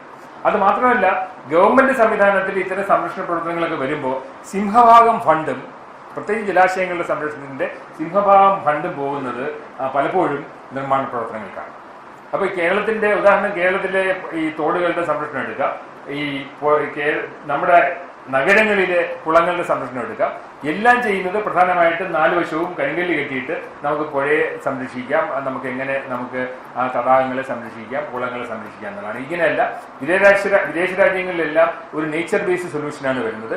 പുഴയുടെ ഒരു ചെറിയ തടാകമാണെങ്കിൽ അർബൻ ഏരിയയിൽ, പ്രത്യേകിച്ചും നഗരങ്ങളുമായിട്ട് ബന്ധപ്പെട്ട പ്രദേശങ്ങളിൽ അവിടെ ഏതെല്ലാം സ്വാഭാവികമായിട്ടുള്ള സസ്യങ്ങൾ വളർന്നിരുന്നു, അതിനെ എങ്ങനെ മാർജിനൽ വെജിറ്റേഷൻ ആക്കാം, ഭൂപ്രകൃതിക്ക് അനുസരിച്ച് എങ്ങനെ ലാൻഡ്സ്കേപ്പിംഗ് നടത്താം, അങ്ങനെ സ്ഥിരമായിട്ട് അതിലേക്ക് വെള്ളം എത്തിച്ചേരുന്ന സംവിധാനങ്ങൾ എങ്ങനെ ഉണ്ടാക്കാം. എന്തുകൊണ്ടാണ് ഈ കരിങ്കല്ല് കെട്ടിയ കുളങ്ങളൊക്കെ നമ്മുടെ നഗരപ്രദേശങ്ങളിൽ കുറച്ചു കാലം കഴിയുമ്പോൾ വറ്റിപ്പോകുന്നു എന്നുള്ളത് മാത്രം ചിന്തിച്ചാൽ മതിയാവും. അത് പലപ്പോഴും നമുക്ക് ചില മാതൃകകളിലേക്ക് വരുമ്പോൾ നമുക്ക് കുറച്ചും കൂടി കൃത്യമായിട്ട് ഇത് ചർച്ച ചെയ്യാം. ഇനി നമ്മൾ 2021-2030 ഐക്യരാഷ്ട്ര സംഘടന തന്നെ ഒരു എക്കോ റെസ്റ്റോറേഷന്റെ ഡെക്കേഡാണ്. UN decade of ecosystem restoration. അപ്പൊ ഇനിയുള്ള ചർച്ചകളെല്ലാം എങ്ങനെയാണ് പ്രകൃതി വ്യവസ്ഥകളെ, തണ്ണീർത്തടങ്ങളെ റീസ്റ്റോർ ചെയ്യേണ്ടത്, പുനഃസ്ഥാപിക്കേണ്ടതെന്നുള്ള ചർച്ചയാണ്. ഈ ചർച്ചയിൽ വരുമ്പോഴാണ് കേരളത്തിന്റെ ചില മാതൃകകൾ നമ്മൾ ചർച്ചാ വിഷയമാക്കേണ്ടത്. ഒന്നാമത്, കേരളത്തിൽ 2018 വെള്ളപ്പൊക്കത്തിൽ തുടങ്ങി. ഇത് ചെറുതോണിയാണ്. പുഴയ്ക്കൊരു പ്രത്യേകതയുണ്ട്. പുഴ നമ്മുടെ ഗ്രാവിറ്റേഷണൽ ഫോഴ്സ് അനുസരിച്ച് അത് എവിടെയൊക്കെയാണോ താഴ്ന്ന പ്രദേശങ്ങളുള്ളത് അത് വഴിയെ ഒഴുകും. അതുകൊണ്ട് ഒരിക്കലും പുഴ ഒരു രുചുവായ രേഖയിൽ കൂടെ ഒഴുകില്ല. ഇപ്പൊ പുഴയ്ക്ക് പുഴയുടേതായ ഒരു വഴിയുണ്ട്. അപ്പൊ അത് ഈ മലകളുടെ ഇടയിൽ കൂടെയൊക്കെ ഒഴുകും. ആദ്യം ചെയ്യേണ്ടത്, ലോകത്തെവിടെയും പുഴ വെള്ളപ്പൊക്ക സമയത്ത് പുഴ നിറഞ്ഞ് കവിഞ്ഞൊഴുകുമ്പോൾ ആ പ്രദേശങ്ങളിലാണ് ഫ്ലഡ് പ്ലെയിനുകൾ എന്ന് പറയുന്നത്. ഫ്ലഡ് പ്ലെയിനുകളിൽ മനുഷ്യവാസം സമ്മതിക്കാറില്ല. കേരളത്തിലെ എല്ലാ പുഴകളിലും ഏറ്റവും അധികം ആൾക്കാർ താമസിക്കുന്നത് പുഴയുമായിട്ട് ബന്ധപ്പെടുത്തിയ ഈ വെള്ളപ്പൊക്ക പ്രദേശങ്ങളിലാണ്. അപ്പൊ അതുകൊണ്ട് തന്നെ ഈ എപ്പോഴും നമുക്ക് എന്തുകൊണ്ട് ഈ കഴിഞ്ഞ 2018 ശേഷം കേരളം ഏറ്റവും അധികം ചർച്ച ചെയ്ത വിഷയം റൂം ഫോർ റിവർ എന്നുള്ളതാണ്. റൂം ഫോർ റിവർ എന്ന് പറയുന്നത് പുഴയ്ക്ക് ഒഴുകാനുള്ള സ്ഥലം കൊടുക്കുക എന്നുള്ളതാണ്. ഈ കൺസെപ്റ്റ് തന്നെ ഇവിടെ വരുന്നത് അന്ന് ഏറ്റവും അധികം ഈ ഫ്ലഡ് മാനേജ്മെന്റിന് വേണ്ടിയിട്ട് കേരളത്തിലെത്തിയത് നെതർലാൻഡ്സിലെ ശാസ്ത്ര സംഘമാണ്. ലോകത്ത് 2 സ്ഥലങ്ങളിലാണ് ഏറ്റവും നന്നായിട്ട് ഫ്ലഡ് മാനേജ്മെന്റ് ചെയ്യുന്ന രാജ്യങ്ങൾ. അതൊന്ന് ജപ്പാനാണ്, രണ്ടാമത്തത് നെതർലാൻഡ്സാണ്. കൃത്യമായിട്ടുള്ള സംവിധാനങ്ങളുണ്ട്. അപ്പൊ അവർ ചെയ്യുന്നത് പ്രവർത്തനങ്ങളിലേക്ക് നമുക്ക് പിന്നീട് വരാം. അപ്പൊ അത് ഒന്ന്, നമുക്കൊരു റിവർ മാനേജ്മെന്റ് പ്ലാൻ ഉണ്ടായിരുന്നില്ല എന്നുള്ളത് ഇതൊരു വലിയ പ്രശ്നമാണ്. നമുക്കൊരു ഫ്ലഡ് മാനേജ്മെന്റ് പ്ലാൻ ഉണ്ടായിരുന്നില്ല. ഫ്ലഡ് മാനേജ്മെന്റ് പ്ലാൻ ഉണ്ടായിരുന്നെങ്കിൽ അത് ആദ്യം ചെയ്യേണ്ടത് ഫ്ലഡ് പ്ലെയിനിലുള്ള ആൾക്കാരെ അവിടുന്ന് മാറ്റുക എന്നുള്ളതാണ്. ഇപ്പൊ നമുക്ക് കേരളത്തിൽ നിലവിലത് സാധിക്കില്ല. കാരണം ഈ ആൾക്കാരെല്ലാം അവിടെ സ്ഥലമുള്ള ആൾക്കാരാണ്, മാറ്റി താമസിപ്പിക്കാൻ സ്ഥലവുമില്ല. നമുക്കൊരു വാട്ടർഷെഡ് മാനേജ്മെന്റ് പ്ലാൻ ഉണ്ടാകുന്ന കാര്യം നമ്മൾ പല സ്ഥലങ്ങളിലും തുടങ്ങി വെച്ചു. ഇപ്പോഴും നല്ല വാട്ടർഷെഡ് മാനേജ്മെന്റ് പ്ലാനുകളും മാതൃകകളും ഉണ്ട്. പക്ഷെ കേരളത്തിൽ മൊത്തമായിട്ട് അതില്ല എന്നുള്ളതാണ്. നമുക്ക് ലാൻഡ് യൂസ്, ഒരു ഭൂവിനിയോഗ നയം ഇക്കാലം അത്രയും കേരളത്തിന് ഉണ്ടായിട്ടില്ല എന്നാണ്. അങ്ങനെയാണെങ്കിൽ നമുക്ക് കൃത്യമായിട്ട് ഭൂമിയെ വേർതിരിച്ച് ഏത് പ്രദേശങ്ങളിൽ എന്ത് ചെയ്യണം എന്ന് ഒരു പോളിസി തലത്തിൽ തീരുമാനിക്കാനുള്ള സാധ്യത ഉണ്ടായിരുന്നു. അതും നമുക്ക് വന്നിട്ടില്ല എന്നുള്ളതാണ്. ഡിസാസ്റ്റർ മാനേജ്മെന്റ് നമ്മൾ വളരെയധികം വിജയിച്ചിട്ടുണ്ട്. 2-3 ഡിസാസ്റ്റർ ഉണ്ടായതിനു ശേഷം എങ്ങനെ ഡിസാസ്റ്റർ ഉണ്ടായി കഴിഞ്ഞാൽ പെട്ടെന്ന് മാനേജ് ചെയ്യണം എന്നുള്ളൊരു മാനേജ്മെന്റ് സമീപനം നമ്മൾക്ക് വളരെ മെച്ചമാണെന്നുള്ളതാണ്. പക്ഷെ പ്രശ്നം, ഈ മാനേജ്മെന്റ് സംവിധാനം എന്ന് പറയുന്നത് ഒരു വിപത്തിന് ശേഷം നമ്മൾ പെട്ടെന്ന് സംഘടിപ്പിക്കുന്ന ചില സംവിധാനങ്ങളാണ്. ഇത് ആത്യന്തികമായ ഒരു പരിഹാര മാർഗമല്ല എന്നുള്ളതാണ്. ഉദാഹരണം, എങ്ങനെയാണ് ലോകത്തിന്റെ മികച്ച സ്ഥലങ്ങളിലെല്ലാം പുഴയ്ക്ക് ഒഴുകാനുള്ള സ്ഥലം ഉണ്ടാക്കുന്നതെന്ന് മാത്രം നോക്കിയാണ്. ഇപ്പോൾ കേരളത്തിലെ പുഴകൾ 44 പുഴകളും അതിനകത്ത് 41 അറബിക്കടലിൽ ചേരുന്നവയാണ്. അപ്പൊ അവിടെ മാനേജ് ചെയ്യണമെങ്കിൽ നമ്മൾ ആദ്യം ചെയ്യേണ്ടുന്ന ഒരു കാര്യം എന്ന് പറഞ്ഞാൽ പുഴയ്ക്ക് ഒഴുകാനുള്ള സ്ഥലം ഉണ്ടാക്കി കൊടുക്കുക എന്നുള്ളതാണ്. അങ്ങനെ ഉണ്ടാക്കി കൊടുക്കണമെന്നുണ്ടെന്നുണ്ടെങ്കിൽ ഒന്ന്, പുഴകളിലേക്ക്, ഒരു പ്രധാനപ്പെട്ട പുഴയിലേക്ക് വെള്ളം എത്തുന്ന ഫീഡർ കനാലുകളുണ്ട്, ചെറിയ ഫസ്റ്റ് ഓർഡർ സെക്കൻഡ് ഓർഡർ സ്ട്രീമുകളുണ്ട്. ഇതിനെല്ലാം ആരോഗ്യത്തോടുകൂടി നിലനിർത്തുക എന്നുള്ളതാണ്. രണ്ടാമത്, ഇവിടെ 2 വശങ്ങളിലും ചെറിയ സ്ട്രീമുകൾ 2 വശവും കരിങ്കൽ ഭിത്തി കെട്ടിയല്ല സംരക്ഷിക്കേണ്ടത്. അവിടെയെല്ലാം സ്വാഭാവികമായ നേച്ചർ ബേസ്ഡ് സൊല്യൂഷനിലേക്ക് കൊണ്ടുവരിക എന്നുള്ളതാണ്. അപ്പൊ അങ്ങനെ ചെയ്യുമ്പോൾ പല സ്ഥലങ്ങളിലും ചെയ്യേണ്ടത്, വേനൽക്കാലത്ത് പ്രശ്നമില്ല, മഴക്കാലമാകുമ്പോൾ വെള്ളം കരകവിഞ്ഞൊഴുകും. ഇതെല്ലാ അരുവികളിലും ഉണ്ടാകുന്ന പ്രശ്നമാണ്. ഈ കരകവിഞ്ഞൊഴുകുന്ന വെള്ളം എവിടെയാണ് ശേഖരിക്കപ്പെടുക? അവർ ശേഖരിക്കാനുള്ള പ്രദേശമൊന്നും ഈ പുഴയുടെ നേത്ര പ്രദേശങ്ങളിലില്ല. അപ്പൊ അങ്ങനെ വരുമ്പോൾ പല വിദേശ രാജ്യങ്ങളിലും നെതർലാൻഡ്സ് ഉൾപ്പെടെ ചെയ്യുന്നത് ഒരു മഴക്കാലത്തിന് ശേഷം വെള്ളം ശേഖരിച്ചു വെക്കാനുള്ള സംവിധാനങ്ങൾ ചുറ്റും ഉണ്ടാക്കി കൊടുക്കുക എന്നുള്ളതാണ്. ഇത് ആണ് ആർട്ടിഫിഷ്യൽ വെറ്റ്ലാൻഡുകൾ ഉണ്ടാക്കുന്നത്. അപ്പൊ നമുക്ക് ഒന്നുകിൽ സ്വാഭാവികമായിട്ടുള്ള പിന്നെ വയലുകളും ചതുപ്പുകളും അവിടെ ഉണ്ടാക്കി വെക്കുക, അതില്ലാത്ത സ്ഥലങ്ങളിൽ തീർച്ചയായിട്ടും ചെയ്യാൻ പറ്റുക. അധിക ജലം ശേഖരിച്ചു വെക്കാനുള്ള സംവിധാനങ്ങൾ നമ്മൾ തന്നെ റിവർ മാനേജ്മെന്റിന്റെ ഭാഗമായിട്ട് സൃഷ്ടിച്ചു കൊടുക്കുക എന്നുള്ളതാണ്. അതൊരു നാച്ചുറൽ ഫ്ലഡ് കൺട്രോളിന്റെ ഒരു സ്വാഭാവികമായ ഒരു സവിശേഷതയാണ് എന്നുള്ളതാണ്. രണ്ടാമത്, പുഴകളുടെ രണ്ട് വശങ്ങളും പല രാജ്യങ്ങളിലും, ഈ നെതർലാൻഡ്സും ജപ്പാനും ഉൾപ്പെടെ ഒരു സ്ഥലങ്ങളിലും കരിങ്കൽ ഭിത്തി കെട്ടാറില്ല എന്നുള്ളതാണ്. ഞാൻ നേരത്തെ പറഞ്ഞല്ലോ, ഈ തണ്ണീർത്തടങ്ങളുടെ ഏറ്റവും വലിയ സവിശേഷത അതിന് സ്വയം ശുദ്ധീകരിക്കാനുള്ള കഴിവുണ്ട് എന്നുള്ളതാണ്. ഈ സ്വയം ശുദ്ധീകരിക്കാനുള്ള കഴിവുണ്ടാക്കുന്നത് അതിന്റെ രണ്ടു വശങ്ങളിലും വളരുന്ന സ്വാഭാവികമായ വെജിറ്റേഷൻ കൂടിയാണ് എന്നുള്ളതാണ്. അപ്പൊ അതുകൊണ്ട് തന്നെ പുഴയുടെ രണ്ടു വശങ്ങളിലും ഏതെല്ലാം പുഴകളിൽ ഏതെല്ലാം തദ്ദേശീയമായ സസ്യങ്ങൾ ഉണ്ടായിരുന്നോ അത് ചിലപ്പം പിന്നെ ചെറിയ ഹെർബുകൾ തുടങ്ങിയിട്ട് പുഴയോര വലിയ മരങ്ങൾ ഉൾപ്പെടെയുള്ള സംവിധാനങ്ങൾ അവിടെ ഉറപ്പുവരുത്തുക എന്നുള്ളതാണ് പിന്നീട് ചെയ്യേണ്ടത്. ഇനി പല സ്ഥലങ്ങളിലും ഇപ്പോൾ ഈ കഴിഞ്ഞ 2008 ഫ്ലഡിൽ മുഴുവൻ ഉണ്ടായ ഒരു പ്രശ്നം പറഞ്ഞാൽ നഗരപ്രദേശങ്ങളിലേക്ക് വെള്ളം കയറി വന്നു എന്നുള്ളതാണ്. അത് പല സ്ഥലങ്ങളിലും നമ്മൾ പുഴയുടെ ഗതി മാറ്റിയതും കൂടെ കൊണ്ടാണ്. അങ്ങനെയുള്ള സ്ഥലങ്ങളിൽ പല വിദേശ രാജ്യങ്ങളും ചെയ്യുന്നത് ആ പ്രദേശങ്ങളിൽ പുഴയെ നേരാക്കി കൊടുക്കുക, അതിന് നേരെ ഒഴുകാനുള്ള ഒരു സംവിധാനം ഉണ്ടാക്കി കൊടുക്കുക. അതിന് രണ്ടു വശങ്ങളിലും കരിങ്കൽ ഭിത്തി ഉണ്ടെങ്കിൽ പോലും സ്വാഭാവികമായിട്ടുള്ള നൈസർഗികമായിട്ടുള്ള സസ്യജാലങ്ങളെയും കൂടി കൊണ്ട് എത്തിക്കുക എന്നുള്ളതാണ്. ഇതൊരു വലിയ ഒരു മാറ്റമാണ്. ഇത് നമ്മൾ ചെയ്യാത്തത് 2018 പ്രളയത്തിന് ശേഷം ഏറ്റവും അധികം ചർച്ച ചെയ്ത വിഷയം റൂം ഫോർ റിവറാണ്. ആ റൂം ഇപ്പോഴും ബാക്കിയില്ല, ആ റൂം ഇപ്പോഴും തിരിച്ചു കിട്ടിയിട്ടില്ല എന്നുള്ളതാണ്. ഈ മാറ്റത്തിലേക്കാണ് നമ്മൾ വരേണ്ടത്, പ്രത്യേകിച്ചും ചർച്ചകളിലൊക്കെ തന്നെ എന്നുള്ളതാണ്. അതിന് കൃത്യമായിട്ട് റിവർ ഹെൽത്ത് അസസ്മെന്റിനുള്ള പുതിയ സംവിധാനങ്ങളും ഇൻഡിക്കേറ്ററുകളും ഉണ്ട്. പുഴയോരത്തുണ്ടായിരുന്ന നൈസർഗികമായ സസ്യങ്ങളൊക്കെ തന്നെ തിരിച്ചു കൊണ്ടുവരാനുള്ള ഒരു സംവിധാനം കൂടി ഉണ്ടാകണം.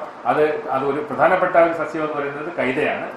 കൈതയും താഴമ്പൂവൊക്കെ നമ്മുടെ പാട്ടുകളിൽ മാത്രം അവശേഷിക്കുന്നുണ്ട്, കുറച്ച് സ്ഥലങ്ങളിൽ മാത്രമേ ഉള്ളൂ. തഴപ്പായ നിർമ്മാണം പല സ്ഥലങ്ങളിലും ഉണ്ടായിരുന്നു, അതൊന്നും ഇപ്പൊ ബാക്കിയില്ല എന്നുള്ളതാണ്. അപ്പൊ ഇത്തരത്തിലുള്ള സ്വാഭാവിക നൈസർഗികമായ സസ്യങ്ങളെയും കൂടി തിരിച്ചു കൊണ്ടുവരണം എന്നുള്ളതും കൂടി ഈ സംരക്ഷണത്തിന്റെ ഭാഗമായിട്ട് ഉണ്ടാകേണ്ടതാണ് എന്നുള്ളതാണ്. ഓക്കെ, ഇനി പലപ്പോഴും നഗരവൽക്കരണവുമായിട്ട് ബന്ധപ്പെടുത്തിയിട്ടുള്ള ചർച്ചകളിലൊക്കെ തന്നെ നഗരങ്ങളിലെ പല സ്ഥലങ്ങളിലും, അത് പലപ്പോഴും കേരളത്തിൽ നമ്മൾ ചെയ്തിട്ടില്ല, ബാംഗ്ലൂരിലും ചെന്നൈയിലും വെള്ളക്ഷാമം വളരെ രൂക്ഷമായിട്ടുള്ള സ്ഥലങ്ങളിൽ അവിടെ ചുറ്റുമുള്ള നഗരപ്രദേശങ്ങളിലുള്ള തടാകങ്ങളെയൊക്കെ പുനഃസൃഷ്ടിക്കാനുള്ള നീക്കം വളരെ ശക്തമായിട്ട് വരുന്നുണ്ട്. കേരളത്തിന്റെ അത്തരത്തിലുള്ളൊരു മുന്നേറ്റം ഇപ്പോഴും ഉണ്ടായിട്ടില്ല എന്നും കൂടി നമ്മൾ മനസ്സിലാക്കണം.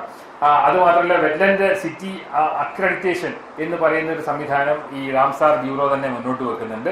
കാരണം വെറ്റ്ലൻഡുമായിട്ട് ബന്ധപ്പെട്ട് തണ്ണീർത്തടങ്ങളുമായിട്ട് ബന്ധപ്പെട്ട് നഗരങ്ങളെ പ്രത്യേകമായിട്ട് അക്രഡിറ്റ് ചെയ്യാനും അങ്ങനെയുള്ള നഗരം കേന്ദ്രീകൃതമായ തണ്ണീർത്തടങ്ങളെയും തടാകങ്ങളെയും ഒക്കെ സംരക്ഷിക്കാനും അതിനെ പട്ടികയിൽ ചേർക്കാനുമുള്ള സംവിധാനം കൊണ്ടുവന്നിട്ടുണ്ട്. അത് നമ്മൾ ചെയ്യേണ്ടത് അനിവാര്യമാണ്. പ്രത്യേകിച്ചും സുസ്ഥിരതയെ പറ്റി ചിന്തിക്കുമ്പോൾ ഈ തടാകങ്ങൾ മനുഷ്യന്റെ ആരോഗ്യമായിട്ട് എങ്ങനെ ബന്ധപ്പെടുത്തി ചിന്തിക്കണം എന്നുള്ള ഒരുപാട് ചർച്ചകൾ ലോകത്ത് നടക്കുന്നുണ്ട്. പ്രത്യേകിച്ചും മനുഷ്യന്റെ ഏറ്റവും മെന്റൽ ഹെൽത്തിന്, മാനസിക ആരോഗ്യത്തിന് ഇത്തരത്തിലുള്ള നഗരത്തിലുള്ള ഈ തണ്ണീർത്തടങ്ങളെല്ലാം അനിവാര്യമാണെന്നുള്ള പുതിയ ധാരണ ഈ ലാൻഡ് മാനേജ്മെന്റിൽ മാറിയിട്ടുണ്ട്. അതുകൊണ്ട് തന്നെ പലതരത്തിലുള്ള പല സ്ഥലങ്ങളിലും ഇത്തരം ചർച്ചകളിൽ, പ്രത്യേകിച്ചും ആർക്കിടെക്ചറിൽ, ഈ അർബൻ ആർക്കിടെക്ചറിൽ വെറ്റ്ലൻഡും കൂടി ഒരു ഇൻക്ലൂസീവ് പാർട്ടായിട്ട് മാറുന്ന ഒരു സാഹചര്യവും കൂടിയുണ്ട് എന്നുള്ളതും കൂടി നമ്മൾ മനസ്സിലാക്കണം. പിന്നെ ഒരുപാട് തരത്തിലുള്ള ഹൈപ്പോത്തസിസ് ഒക്കെ വരുന്നുണ്ട്, ഞാൻ അതിലേക്ക് കടക്കുന്നില്ല. ഉദാഹരണം, ബയോഡൈവേഴ്സിറ്റി ഓർ ഹൈജീൻ ഹൈപ്പോത്തസിസ് എന്നുണ്ട്. ഇപ്പൊ നമ്മൾ ചെറിയ കുട്ടികളോട് പറയുന്നത് ചെളി തൊടരുതെന്നാണ്. ചെളി തൊടരുത്, മണ്ണിൽ തൊടരുത് എന്നുള്ളതാണ്. അപ്പോൾ ഈ പുതിയ ഹൈപ്പോത്തസിസ് സിദ്ധാന്തങ്ങളെല്ലാം പറയുന്നത് കുട്ടികളെ മണ്ണിൽ കളിച്ചു വളരണം. ഇപ്പൊ ഫിൻലാൻഡിലോ ജപ്പാനിലോ സ്കൂളിൽ പഠിക്കുന്ന കുട്ടികൾ കൃഷിയും കൂടി ചെയ്താണ് വളരുന്നത്. അവര് മണ്ണിൽ കളിക്കും, മണ്ണ് കളിച്ചു കഴിഞ്ഞിട്ട് അവർ കൈ കഴുകിയിട്ട് ആഹാരം കഴിക്കും. അപ്പൊ ഇങ്ങനെയുള്ള മൈക്രോബ്സ്, ഇങ്ങനെയുള്ള സൂക്ഷ്മജീവികൾ ശരീരത്തിനുള്ളിൽ കടക്കുമ്പോഴാണ് അവർക്ക് ആവശ്യത്തിനുള്ള പ്രതിരോധ സംവിധാനത്തിലേക്കും കൂടെ കുട്ടികൾ എത്തിച്ചേരുക എന്നുള്ളൊരു കൺസെപ്റ്റ് പുതുതായിട്ട് വരുന്നുണ്ട്. അപ്പൊ അത് നമ്മൾ തീർച്ചയായിട്ടും നമ്മൾ ചർച്ച ചെയ്യേണ്ടുന്ന ഒരു വിഷയമാണ്. പിന്നീട് വെറ്റ്ലൻഡ്സ് രോഗങ്ങളെ പ്രതിരോധിക്കാനുള്ള സംവിധാനമാണ് എന്നുള്ളത് അടുത്ത കാലത്തിലെ പഠനങ്ങൾ സൂചിപ്പിക്കുന്നുണ്ട്. കാരണം പലപ്പോഴും ജലാശയങ്ങളുമായിട്ട് ബന്ധപ്പെടുത്തി ഒരുപാട് രോഗങ്ങൾ പകരുന്നുണ്ട്. അതേസമയം ജലാശയങ്ങളിൽ സസ്യങ്ങളുണ്ടെങ്കിൽ, പ്രത്യേകിച്ചും വെറ്റ്ലൻഡ്സിൽ സ്വാഭാവികമായിട്ട് കാണുന്ന പ്ലാന്റ്സ് ഉണ്ടെങ്കിൽ അവയ്ക്ക് ഇതിനെ പലതിനെയും ഈ പാത്തജൻസിനെ പലതിനെയും ട്രാപ്പ് ചെയ്യാനുള്ള കഴിവുണ്ടെന്നുള്ളത് പുതിയ പഠനങ്ങൾ കാണിക്കുന്നുണ്ട്. അത് നമ്മൾ നോക്കണം. അതുകൊണ്ട് തന്നെ ഈ 2021-30 വർഷങ്ങളിൽ തീർച്ചയായിട്ടും ഒരുപാട് പ്രാധാന്യം കൊടുത്ത് നമ്മൾ ചർച്ച ചെയ്യുന്ന വിഷയം ഇനി അവശേഷിക്കുന്ന തണ്ണീർത്തടങ്ങളെ എങ്ങനെ റീസ്റ്റോർ ചെയ്യാം എന്നുള്ള ചർച്ചയാണ് വേണ്ടത്. കാരണം കണക്കെടുപ്പിന്റെയും പഠനത്തിന്റെയും കാലമൊക്കെ ഏതാണ്ട് കഴിഞ്ഞു, ഏതാണ്ട് ഒരു ധാരണയുണ്ട്. പക്ഷെ നമുക്ക് എങ്ങനെ റെസ്റ്റോറേഷനിലേക്ക് വരാം, എങ്ങനെ പരിസ്ഥിതി പുനഃസ്ഥാപനത്തിലേക്ക് വരാം എന്നുള്ള ചർച്ചയാണ് നമ്മൾ നടക്കേണ്ടത്. അപ്പൊ അതുകൊണ്ട് തന്നെ സുസ്ഥിരതയുമായിട്ട് ബന്ധപ്പെട്ട ഈ ചർച്ചകളിലൊക്കെ തന്നെ നമുക്ക് ചർച്ച ചെയ്യേണ്ടത് എങ്ങനെ ഇതിനെ പുനഃസ്ഥാപിക്കാം എന്നുള്ള ചർച്ചയാണ്. ഈ പുനഃസ്ഥാപനം വീണ്ടും വലിയൊരു വെല്ലുവിളിയാണ്. കാരണം പുനഃസ്ഥാപനം എന്നുള്ള വാക്ക് കേൾക്കുമ്പോൾ തന്നെ പലർക്കും അതൊരു ഗോൾഡ് മൈനാണ്. കാരണം എങ്ങനെ അതൊരു വീണ്ടും നമ്മളൊരു നിർമ്മിത പ്രത്യേകിച്ച് ദൃഢനിർമ്മിതികളിലേക്ക് മാത്രം പോകുമ്പോൾ ഒരു പ്രശ്നമാണ്. അപ്പൊ അതുകൊണ്ട് തന്നെ ഇപ്പൊ ഐക്യരാഷ്ട്ര സംഘടന ഉൾപ്പെടെ ഏറ്റവും അധികം പ്രാധാന്യം കൊടുക്കുന്നത് നേച്ചർ ബേസ്ഡ് സൊല്യൂഷൻസിലേക്കാണ്. അതുകൊണ്ട് തന്നെ തണ്ണീർത്തടങ്ങളുടെ സംരക്ഷണത്തിന് എങ്ങനെ പ്രകൃതി അടിസ്ഥാനമാക്കിയിട്ട് നമുക്ക് സംരക്ഷണ പ്രവർത്തനത്തിലേക്ക് വരാമെന്നുള്ളതാണ്. ഉദാഹരണം ഇപ്പൊ ലിവിങ് ഷോർ എന്നൊരു കൺസെപ്റ്റ് ഉണ്ട്. ലിവിങ് ഷോർ എന്നുള്ള കൺസെപ്റ്റ് എന്ന് പറയുന്നത് ജീവനുള്ള തീരങ്ങൾ എന്നുള്ളതാണ്. അപ്പൊ തീരങ്ങള് നിലനിർത്തണമെങ്കിൽ തീരങ്ങൾ ജീവനുള്ളതാക്കണം, ജീവസുറ്റതാക്കണം.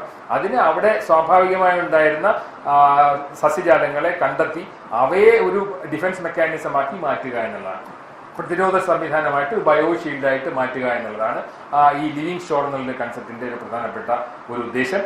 അതുപോലെ തന്നെ ഒരുപാട് സ്ഥലങ്ങളിൽ ഇത്തരത്തിലുള്ള ഈ നേച്ചർ ബേസ്ഡ് സൊല്യൂഷൻസ് പ്രവർത്തനത്തിൽ കൊണ്ടുവരുന്നുണ്ട്. ചില മാതൃകകൾ മാത്രം നമുക്ക് നോക്കാം. ഇന്ത്യയിൽ തന്നെ ഒരുപാട് സക്സസ് സ്റ്റോറീസ് ഉണ്ട്. ഇവിടെ ഒന്നും നടക്കുന്നില്ല എന്നുള്ളതല്ല, ഇന്ത്യയിൽ ഒരുപാട് സ്ഥലങ്ങളിൽ വളരെ കൃത്യമായിട്ട് പൊതുജന പങ്കാളിത്തത്തോടുകൂടി പ്രാദേശിക സമൂഹങ്ങളുടെ പങ്കാളിത്തത്തോടുകൂടി ഒരുപാട് തണ്ണീർത്തടങ്ങളെ പുനഃസൃഷ്ടിച്ചിട്ടുണ്ട്, അതിനെ റിസ്റ്റോർ ചെയ്തിട്ടുണ്ട്, അല്ലെങ്കിൽ പരിപാലിക്കുന്നുണ്ട് എന്നുള്ളതാണ്. ഒരുപാട് എക്സാമ്പിൾസ് ഉണ്ട്. അതിന്റെ ഏറ്റവും വലിയ ഒരു ഉദാഹരണമായിട്ട് ആഗോളതലത്തിൽ അറിയപ്പെടുന്നത് രാജേന്ദ്ര സിംഗാണ്. രാജേന്ദ്ര സിംഗിന്റെ പ്രവർത്തനങ്ങൾ എന്ന് പറയുന്നത് ഒരു പുതിയ ഒരു സംവിധാനം അദ്ദേഹം കണ്ടെത്തി എന്നുള്ളതല്ല. അദ്ദേഹം ചെയ്തത് ഒഴുകാത്ത പുഴകളിലൊക്കെ പണ്ടുണ്ടായിരുന്ന തണ്ണീർത്തടങ്ങളിൽ അതിന്റെ ആവാസ വ്യവസ്ഥ, അതിന്റെ നീർത്തടങ്ങളിൽ പോയിട്ട് നീർത്തടങ്ങളെ എങ്ങനെ പരിപോഷിപ്പിക്കാമെന്നുള്ള പ്രവർത്തനം സാധാരണ ജനങ്ങളുമായിട്ട് ചേർന്ന്, കർഷകരുമായിട്ട് ചേർന്ന്, പ്രാദേശിക സമൂഹങ്ങളുമായിട്ട് ചേർന്ന് ചെയ്തു എന്നുള്ളതാണ്. അപ്പോൾ അദ്ദേഹം നീർത്തടങ്ങളിൽ മാറ്റം വരുത്തിയപ്പോൾ അവിടെ വനവൽക്കരണവും മറ്റ് സംവിധാനങ്ങളും കൊണ്ടുവന്നപ്പോൾ താഴേക്ക് പുഴ ഒഴുകാൻ തുടങ്ങി എന്നുള്ളതാണ്. ഇതൊരു വലിയ ഉദാഹരണമാണ്. ഇത് മാത്രമല്ല, ഏതാണ്ട് 1000-ഓളം വില്ലേജുകളിൽ ഈ ഇത്തരത്തിലുള്ള ഈ പ്രാദേശിക സംവിധാനങ്ങൾ വഴി, പ്രാദേശികമായ പ്രവർത്തനങ്ങൾ വഴി വെള്ളം ഉറപ്പാക്കാൻ അദ്ദേഹത്തിന് കഴിഞ്ഞു എന്നുള്ളതാണ്. അത് ഒരു ഉദാഹരണമാണ്. ഇത് അദ്ദേഹം നടത്തിയ ഗ്രാമങ്ങളിൽ നടത്തിയ പ്രവർത്തനങ്ങളാണ്, പ്രത്യേകിച്ച് രാജസ്ഥാനിൽ നടത്തിയ പ്രവർത്തനങ്ങളാണ്. അതല്ലാതെ സിറ്റിയിൽ നടത്തിയിട്ടുണ്ട് ചില വ്യക്തികൾ. ഇദ്ദേഹത്തിന്റെ പേര് ആനന്ദ് എന്നാണ്. ആനന്ദ് ഒരു IT പ്രൊഫഷണലാണ്. ബാംഗ്ലൂരിലാണ് വർക്ക് ചെയ്യുന്നത്. കഴിഞ്ഞ വർഷം നിങ്ങൾക്കറിയാം, ഏതാനും മാസങ്ങൾക്ക് മുമ്പ് ബാംഗ്ലൂരിൽ വെള്ളമേ കിട്ടാത്തൊരവസ്ഥ വന്നു, ശുദ്ധജലം കിട്ടാത്തൊരവസ്ഥ വന്നു. ഒരു വ്യക്തിക്ക് ഒരു ബക്കറ്റ് വെള്ളം മാത്രം കൊടുക്കുന്ന ഒരവസ്ഥ വന്നു. ഇത് മുഴുവൻ അവിടുത്തെ ഒരു ജലലഭ്യതയുമായിട്ട് ബന്ധപ്പെട്ട ഒരുപാട് പ്രശ്നങ്ങൾ ഇപ്പോഴും നിലനിൽക്കുന്നുണ്ടെന്നാണ്. ഇത് ബാംഗ്ലൂരിൽ അറിയപ്പെടുന്നത് സിറ്റി ഓഫ് ലേക്സ് എന്നാണ്. സിറ്റിക്ക് ചുറ്റുമുണ്ടായിരുന്ന എല്ലാ തടാകങ്ങളെയും ഇല്ലാതാക്കിയത് കൊണ്ടുണ്ടായ പ്രശ്നങ്ങളാണെന്നുള്ളതാണ്. ഇദ്ദേഹം ചെയ്ത കാര്യങ്ങൾ, ഇദ്ദേഹം ഓരോ ലേക്കിന്റെയും അവിടെയാണ് നമ്മുടെ പരമ്പരാഗത അറിവുകളുടെ ഒരു പ്രാധാന്യം വരുന്നത്. ഓരോ തടാകവും ഉണ്ടാക്കിയിരുന്നതിന്, ഓരോ തടാകത്തിലേക്കും വെള്ളം എത്തുന്നതിന് കൃത്യമായ സംവിധാനങ്ങൾ ഉണ്ടായിരുന്നു. അദ്ദേഹം ചെയ്തത് അദ്ദേഹത്തിന്റെ എഞ്ചിനീയറിംഗ് പ്രാഗൽഭ്യം അവിടെ എടുത്തതെന്ന് പറഞ്ഞു കഴിഞ്ഞാൽ, അദ്ദേഹം ഓരോ സ്ഥലങ്ങളിലും വെള്ളം എത്തുന്ന മാർഗങ്ങളെല്ലാം ആദ്യം കണ്ടെത്തി, അതിന് സാധാരണക്കാരുമായിട്ട് ചർച്ച ചെയ്തു, ഇവിടെ വെള്ളം വന്നുകൊണ്ടിരുന്ന വഴികളെല്ലാം കണ്ടെത്തി, അതെല്ലാം ആദ്യം ക്ലിയർ ചെയ്തു. അത് ക്ലിയർ ചെയ്തിട്ട് അവിടെ ഡ്രഡ്ജ് ചെയ്തിട്ട് സെഡിമെന്റ്സ് മാറ്റി. എല്ലായിടത്തും പ്രശ്നം സെഡിമെന്റേഷൻ ആയിരുന്നു. അത് മുഴുവൻ നീർത്തടങ്ങളുടെ ആരോഗ്യം, അതിലേക്കുള്ള ഫ്ലോ, എൻവയോൺമെന്റൽ ഫ്ലോ, ഇതിന്റെ വഴികളെല്ലാം കണ്ടെത്തി അതെല്ലാം സുഗമമാക്കിയിട്ടാണ് അദ്ദേഹം ഈ റെസ്റ്റോറേഷൻ നടത്തിയിരിക്കുന്നത്. 2020 അദ്ദേഹം അതിന് പ്രധാനമായിട്ട് ഉപയോഗിച്ചത് ഗവൺമെന്റ് പൈസയല്ല, ഒരു ഗവൺമെന്റ് പൈസയും ഉപയോഗിച്ചിട്ടില്ല. വലിയ കമ്പനികളുടെ CSR ഫണ്ടാണ് പ്രധാനമായിട്ട് ഉപയോഗിച്ചിരിക്കുന്നത്. അങ്ങനെ 2025 മുമ്പ് 45 തടാകങ്ങളെയും കൂടി പുനഃസൃഷ്ടിക്കാനുള്ള ഒരു പ്രയത്നത്തിനാണ് ഒരു വ്യക്തി എന്ന് മനസ്സിലാക്കുന്നത്. അതിപ്പോൾ ഒരു വലിയ കൂട്ടായ്മയായിട്ട് മാറിയിട്ടുണ്ട്. അപ്പോൾ ഇത്തരം പ്രവർത്തനങ്ങൾ നടക്കും. നമുക്ക് രണ്ട് രീതിയിൽ പ്രവർത്തിക്കാം. ഒന്നിൽ ഈ സംവിധാനത്തിന്റെ പരാതി പറഞ്ഞിട്ട് നമുക്ക് ജീവിക്കാം. രണ്ടാമത് ചില പ്രദേശങ്ങളിലെങ്കിലും ഇടപെടലുകൾ വഴി നമുക്ക് മാറ്റങ്ങൾ കൊണ്ടുവരാൻ ശ്രമിക്കുക. അങ്ങനെ ചില വ്യക്തികൾ ഒരുപാട് മാറ്റങ്ങൾ വരുത്തിയിട്ടുണ്ട് ബാംഗ്ലൂരിൽ. ഇത് പക്ഷേ മറ്റ് പല പ്രസ്ഥാനങ്ങളും ചെയ്യുന്നുണ്ട്. ഞാൻ 1-2 ഉദാഹരണം മാത്രം പറയുന്നതാണ്. അതുപോലെ നേച്ചർ കൺസർവൻസി ഇന്ത്യ എന്ന് പറയുന്ന ഒരു സംഘടന, അവര് ചെന്നൈയിൽ നിരവധി തണ്ണീർത്തടങ്ങളെ പുനഃസൃഷ്ടിക്കാനുള്ള പ്രവർത്തനങ്ങൾ നടക്കുന്നത്, പ്രത്യേകിച്ചും അർബൻ ഏരിയയിലാണ്. അർബൻ ഏരിയയിലാണ്. അവരും ചെയ്യുന്നത് തന്നെയാണ്. അതിന്റെ ആരോഗ്യം വീണ്ടെടുക്കാനുള്ള പ്രവർത്തനങ്ങൾ, അതിന്റെ ഒഴുക്ക് നിലനിർത്താനുള്ള സംവിധാനങ്ങൾ അത് കണ്ടെത്തിയിട്ട് തിരിച്ച് അത് ശരിയാക്കുക എന്നുള്ള പ്രവർത്തനങ്ങളിലേക്കാണ് അവർ ചെയ്യുന്നത്. പല സ്ഥലങ്ങളിലും കണ്ടൽക്കാടുകളുമായിട്ട് ബന്ധപ്പെടുത്തി ഒരുപാട് പദ്ധതികൾ ചെയ്യുന്നുണ്ട്. കേരളത്തിലും ചില പ്രവർത്തനങ്ങൾ നടക്കുന്നുണ്ട്. പ്രത്യേകിച്ചും ഹരിത കേരള മിഷനുമായിട്ട് ബന്ധപ്പെടുത്തി ചില സംവിധാനങ്ങൾ ചെയ്യുന്നുണ്ട്. അതിൽ ഏറ്റവും ശ്ലാഘനീയമായത് കാട്ടാക്കട നടക്കുന്ന പ്രവർത്തനങ്ങളാണ്. കാട്ടാക്കട ജലസമൃദ്ധി എന്ന് പറയുന്ന ഒരു സ്കീം നടപ്പിലാക്കുന്നുണ്ട്. ഇത് ഒരുപക്ഷെ ഇന്ത്യക്ക് തന്നെ മാതൃകയായ ഒരു സ്കീമാണ്. അവിടെ MLA പ്രത്യേക താല്പര്യപ്രകാരം ജലാശയങ്ങൾ, പ്രത്യേകിച്ചും ജലസംരക്ഷണത്തിനുള്ള പരമ്പരാഗത മാർഗങ്ങൾ ഉൾപ്പെടെ നിരവധി മാർഗങ്ങൾ ഉപയോഗിച്ചിട്ട് ജലസമൃദ്ധിയിലേക്ക് വരുന്ന, പ്രത്യേകിച്ച് മൈക്രോ വാട്ടർഷെഡിലെ പ്രവർത്തനങ്ങൾ വഴി ജലസമൃദ്ധിയിലേക്ക് വരുന്ന ഒരു സംവിധാനമുണ്ട്. ഇത് പലർക്കും മാതൃകയാക്കാൻ പറ്റുന്ന ഒരു കാര്യമാണ്. കാടാമ്പുഴ റിവറിന്റെ റെസ്റ്റോറേഷൻ നമ്മൾ വിജയകരമായിട്ട് കേരളത്തിൽ നടപ്പിലാക്കിയിട്ടുണ്ട്. കാർബൺ ന്യൂട്രൽ മീനങ്ങാടി എന്ന് പറയുന്ന ആശയം മുന്നോട്ട് വെച്ചിട്ടുണ്ട്. പ്രവർത്തനങ്ങൾക്ക് നടന്നു വരുന്നതേ ഉള്ളൂ. ഒരു വില്ലേജിനെ അല്ലെങ്കിൽ നമുക്ക് എങ്ങനെയാണ് കാർബൺ ന്യൂട്രൽ ആക്കാം, കാർബൺ അധികം വരാത്ത രീതിയിൽ പല പ്രവർത്തനങ്ങൾ വഴി, ട്രാൻസ്പോർട്ടേഷൻ അറേഞ്ച്മെന്റ് വഴി, പുനരുൽപാദന സംവിധാനങ്ങൾ വഴി വരാമെന്നുള്ള ആശയം മുന്നോട്ട് വെച്ചിട്ടുണ്ട്. ഇത് ആശയം മാത്രമാണ്, അത് പ്രായോഗിക തലത്തിൽ എത്താനായിട്ട് ഇനി സമയം വരും. ഇത്തരം ആശയങ്ങൾ വരുന്നുണ്ട്. അതുപോലെ തന്നെ പിന്നെ കുടുംബശ്രീ ഉൾപ്പെടെയുള്ള സംവിധാനങ്ങൾ ഉപയോഗിച്ചിട്ട് ഈ നീർത്തട സംരക്ഷണത്തിന് വേണ്ടിയിട്ട് കൃത്യമായിട്ട് ഉപയോഗിക്കാനുള്ള ചില നീക്കങ്ങൾ നടക്കുന്നുണ്ട്. അങ്ങനെ ചില സ്ഥലങ്ങളിൽ കുളങ്ങൾ ഉൾപ്പെടെയുള്ള പ്രദേശങ്ങൾ പുനഃസൃഷ്ടിക്കാനായിട്ട് നമുക്ക് കഴിഞ്ഞിട്ടുണ്ട്. ഇതെല്ലാം ചില ഉദാഹരണങ്ങളാണ്. ഇതെല്ലാം വളരെ അപൂർവമായിട്ടുള്ള ഉദാഹരണങ്ങളാണെങ്കിൽ പോലും ഇത് പലപ്പോഴും നമുക്ക് മാതൃകയാക്കാവുന്ന പ്രവർത്തനങ്ങളാണ് പല സ്ഥലങ്ങളിലും നടക്കുന്നത്. നമ്മൾ അധികം ചർച്ച ചെയ്തിട്ടില്ലാത്തൊരു വിഷയം എന്ന് പറയുന്നത് പുതിയ നഗരനിർമ്മിതിയിൽ എങ്ങനെ ഒരു വെറ്റ്ലൻഡ് ആർക്കിടെക്ചർ കൊണ്ടുവരാൻ കഴിയും. ഇതൊരു വലിയ വിദേശ രാജ്യങ്ങൾ, പ്രത്യേകിച്ച് യൂറോപ്പിൽ ഏറ്റവും അധികം ഡിസ്കഷൻ നടക്കുന്ന ഒരു കാര്യമാണ്. ഒരു വെറ്റ്ലൻഡിനെ പോലും നശിപ്പിക്കാതെ എങ്ങനെ ഒരു നഗരം ആസൂത്രണം ചെയ്യാൻ കഴിയും എന്നുള്ളതിനെ പറ്റിയിട്ടാണ്. അപ്പോൾ ആ ഒരു രീതിയിലേക്ക് ചർച്ചകൾ മാറുന്നുണ്ട്. അപ്പോൾ ആ രീതിയിലേക്കും കൂടെ നമ്മുടെ ആർക്കിടെക്ചർ, നമ്മുടെ നിർമ്മാണ രീതികൾ മാറേണ്ടുന്ന ഒരു സമയവും കൂടിയാണ്. ഇതില്ലാതെ തന്നെ നമുക്ക് പലപ്പോഴും ഈ നഗര കേന്ദ്രങ്ങളുമായിട്ട് ബന്ധപ്പെടുത്തി കൃത്രിമമായിട്ട് ഈ തണ്ണീർത്തടങ്ങൾ സൃഷ്ടിക്കാനുള്ള സംവിധാനമുണ്ട്. ഇതിനാണ് കൺസ്ട്രക്റ്റഡ് വെറ്റ്ലാൻഡ്സ് എന്ന് പറയുന്നത്.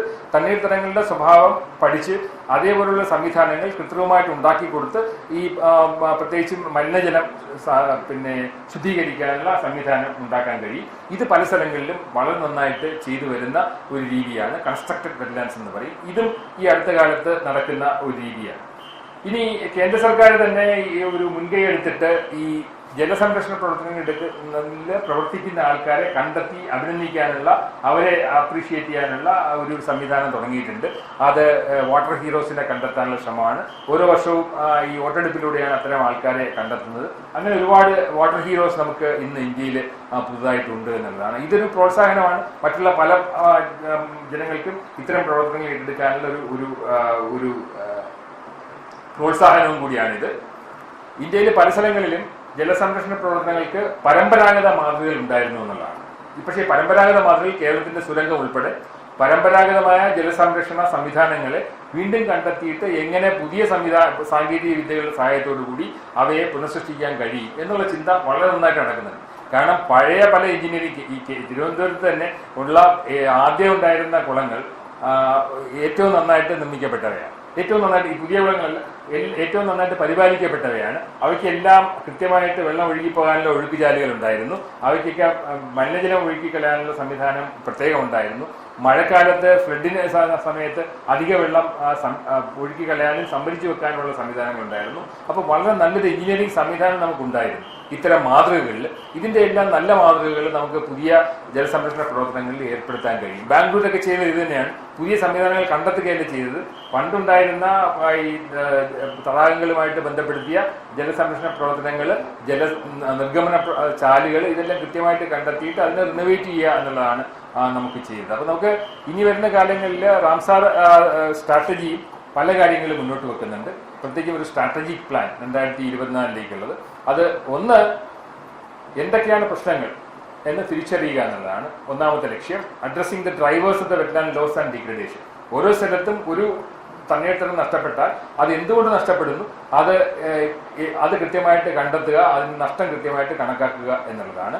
അതിനകത്ത് ആദ്യം വേണ്ടത്, നമുക്ക് കേരളത്തിൽ ഉൾപ്പെടെ നമ്മൾ ഏറ്റവും അധികം ഡിമാൻഡ് ചെയ്യേണ്ടുന്ന ഒരു കാര്യം, ഒന്ന് നമുക്ക് കൃത്യമായിട്ട് ലാൻഡ് യൂസ് പോളിസി വേണമെന്ന്. നമുക്ക് നിലവിലുള്ള തണ്ണീർത്തടങ്ങളുടെ ഒരു രേഖ ഒരു ട്രാൻസ്പാരൻ്റ് ആയിട്ട് അവൈലബിൾ ആക്കണം എന്നുള്ളതുമാണ് ആദ്യത്തെ ഒരു സുസ്ഥിരതയ്ക്ക് വേണ്ടിയുള്ള ആദ്യത്തെ സ്റ്റെപ്പായിട്ട് നമ്മൾ മുന്നോട്ട് വെക്കേണ്ടത്. കാരണം നമുക്ക് കേരളത്തിൽ എന്തെല്ലാം തണ്ണീർത്തടങ്ങളുണ്ട്, അത് എവിടെയാണ് കാണുന്നത്, പുതിയ സംവിധാനത്തിൽ GIS പ്ലാറ്റ്ഫോമിൽ കൃത്യമായിട്ട് മാപ്പ് ചെയ്യാൻ പറ്റും. മാപ്പ് ചെയ്ത സ്ഥലങ്ങളുടെ ഡേറ്റാബേസ് ജനങ്ങൾക്ക് അവൈലബിൾ ആകുന്ന രീതിയിൽ നമുക്കൊരു പബ്ലിക് ഡൊമൈനിൽ കൊണ്ടുവരാനായിട്ട് കഴിയും. അത് കഴിയുമ്പോൾ തന്നെ നമ്മുടെ നല്ലൊരു ജോലി കഴിയുകയാണ്, ബാക്കിയുള്ളതെങ്കിലും സംരക്ഷിക്കാനുള്ളത് എന്നുള്ളതാണ്. രണ്ടാമത്തത് കൃത്യമായിട്ട് ഒരു സംരക്ഷിക്കാനുള്ള നെറ്റ്വർക്ക് ഉണ്ടാക്കുക എന്നുള്ളതാണ്. അങ്ങനെ ഒരു സംവിധാനം, നമുക്കൊരു വെറ്റ്ലാൻഡ് അതോറിറ്റി ഉണ്ട് എന്നെങ്കിലും ആ വെറ്റ്ലാൻഡ് അതോറിറ്റി നേരിട്ട് സംരക്ഷണ പ്രവർത്തനങ്ങൾ നടത്തുന്ന ഒരു രീതി പലപ്പോഴും കുറവാണ് എന്നുള്ളതാണ്. പല സൈറ്റുകളെയും റാംസാറിലേക്ക് കൊണ്ടുവരാനുള്ള ശ്രമം നമുക്ക് നടത്തേണ്ടതുണ്ട്. എങ്ങനെയാണ് കൃത്യമായിട്ട് ന്യായയുക്തമായിട്ട് ഉപയോഗിക്കാൻ കഴിയുക എന്നുള്ള കാര്യം നമുക്ക് നോക്കേണ്ടതുണ്ട്. എങ്ങനെയാണ് സാധാരണ ജനങ്ങളുടെ പങ്കാളിത്തത്തോടു കൂടി ഇവയെ സംരക്ഷിക്കേണ്ടത് എന്നുള്ള ഒരു സ്ട്രാറ്റജിയിലേക്കും കൂടി നമ്മൾ വരേണ്ടതുണ്ട് എന്നുള്ളതാണ്. അപ്പോൾ അത് ഇനി ഭാവിയിലേക്കും കൂടി ആവശ്യമാണ്. റാംസാർ എന്ന് പറയുന്നതാണ് ഇന്ന് ആഗോളതലത്തിൽ തണ്ണീർത്തടങ്ങളുടെ സംരക്ഷണത്തിനുള്ള ഒരു വലിയ സംവിധാനം. റാംസാർ ബ്യൂറോ എന്ന് പറയുന്ന സംവിധാനമുണ്ട്.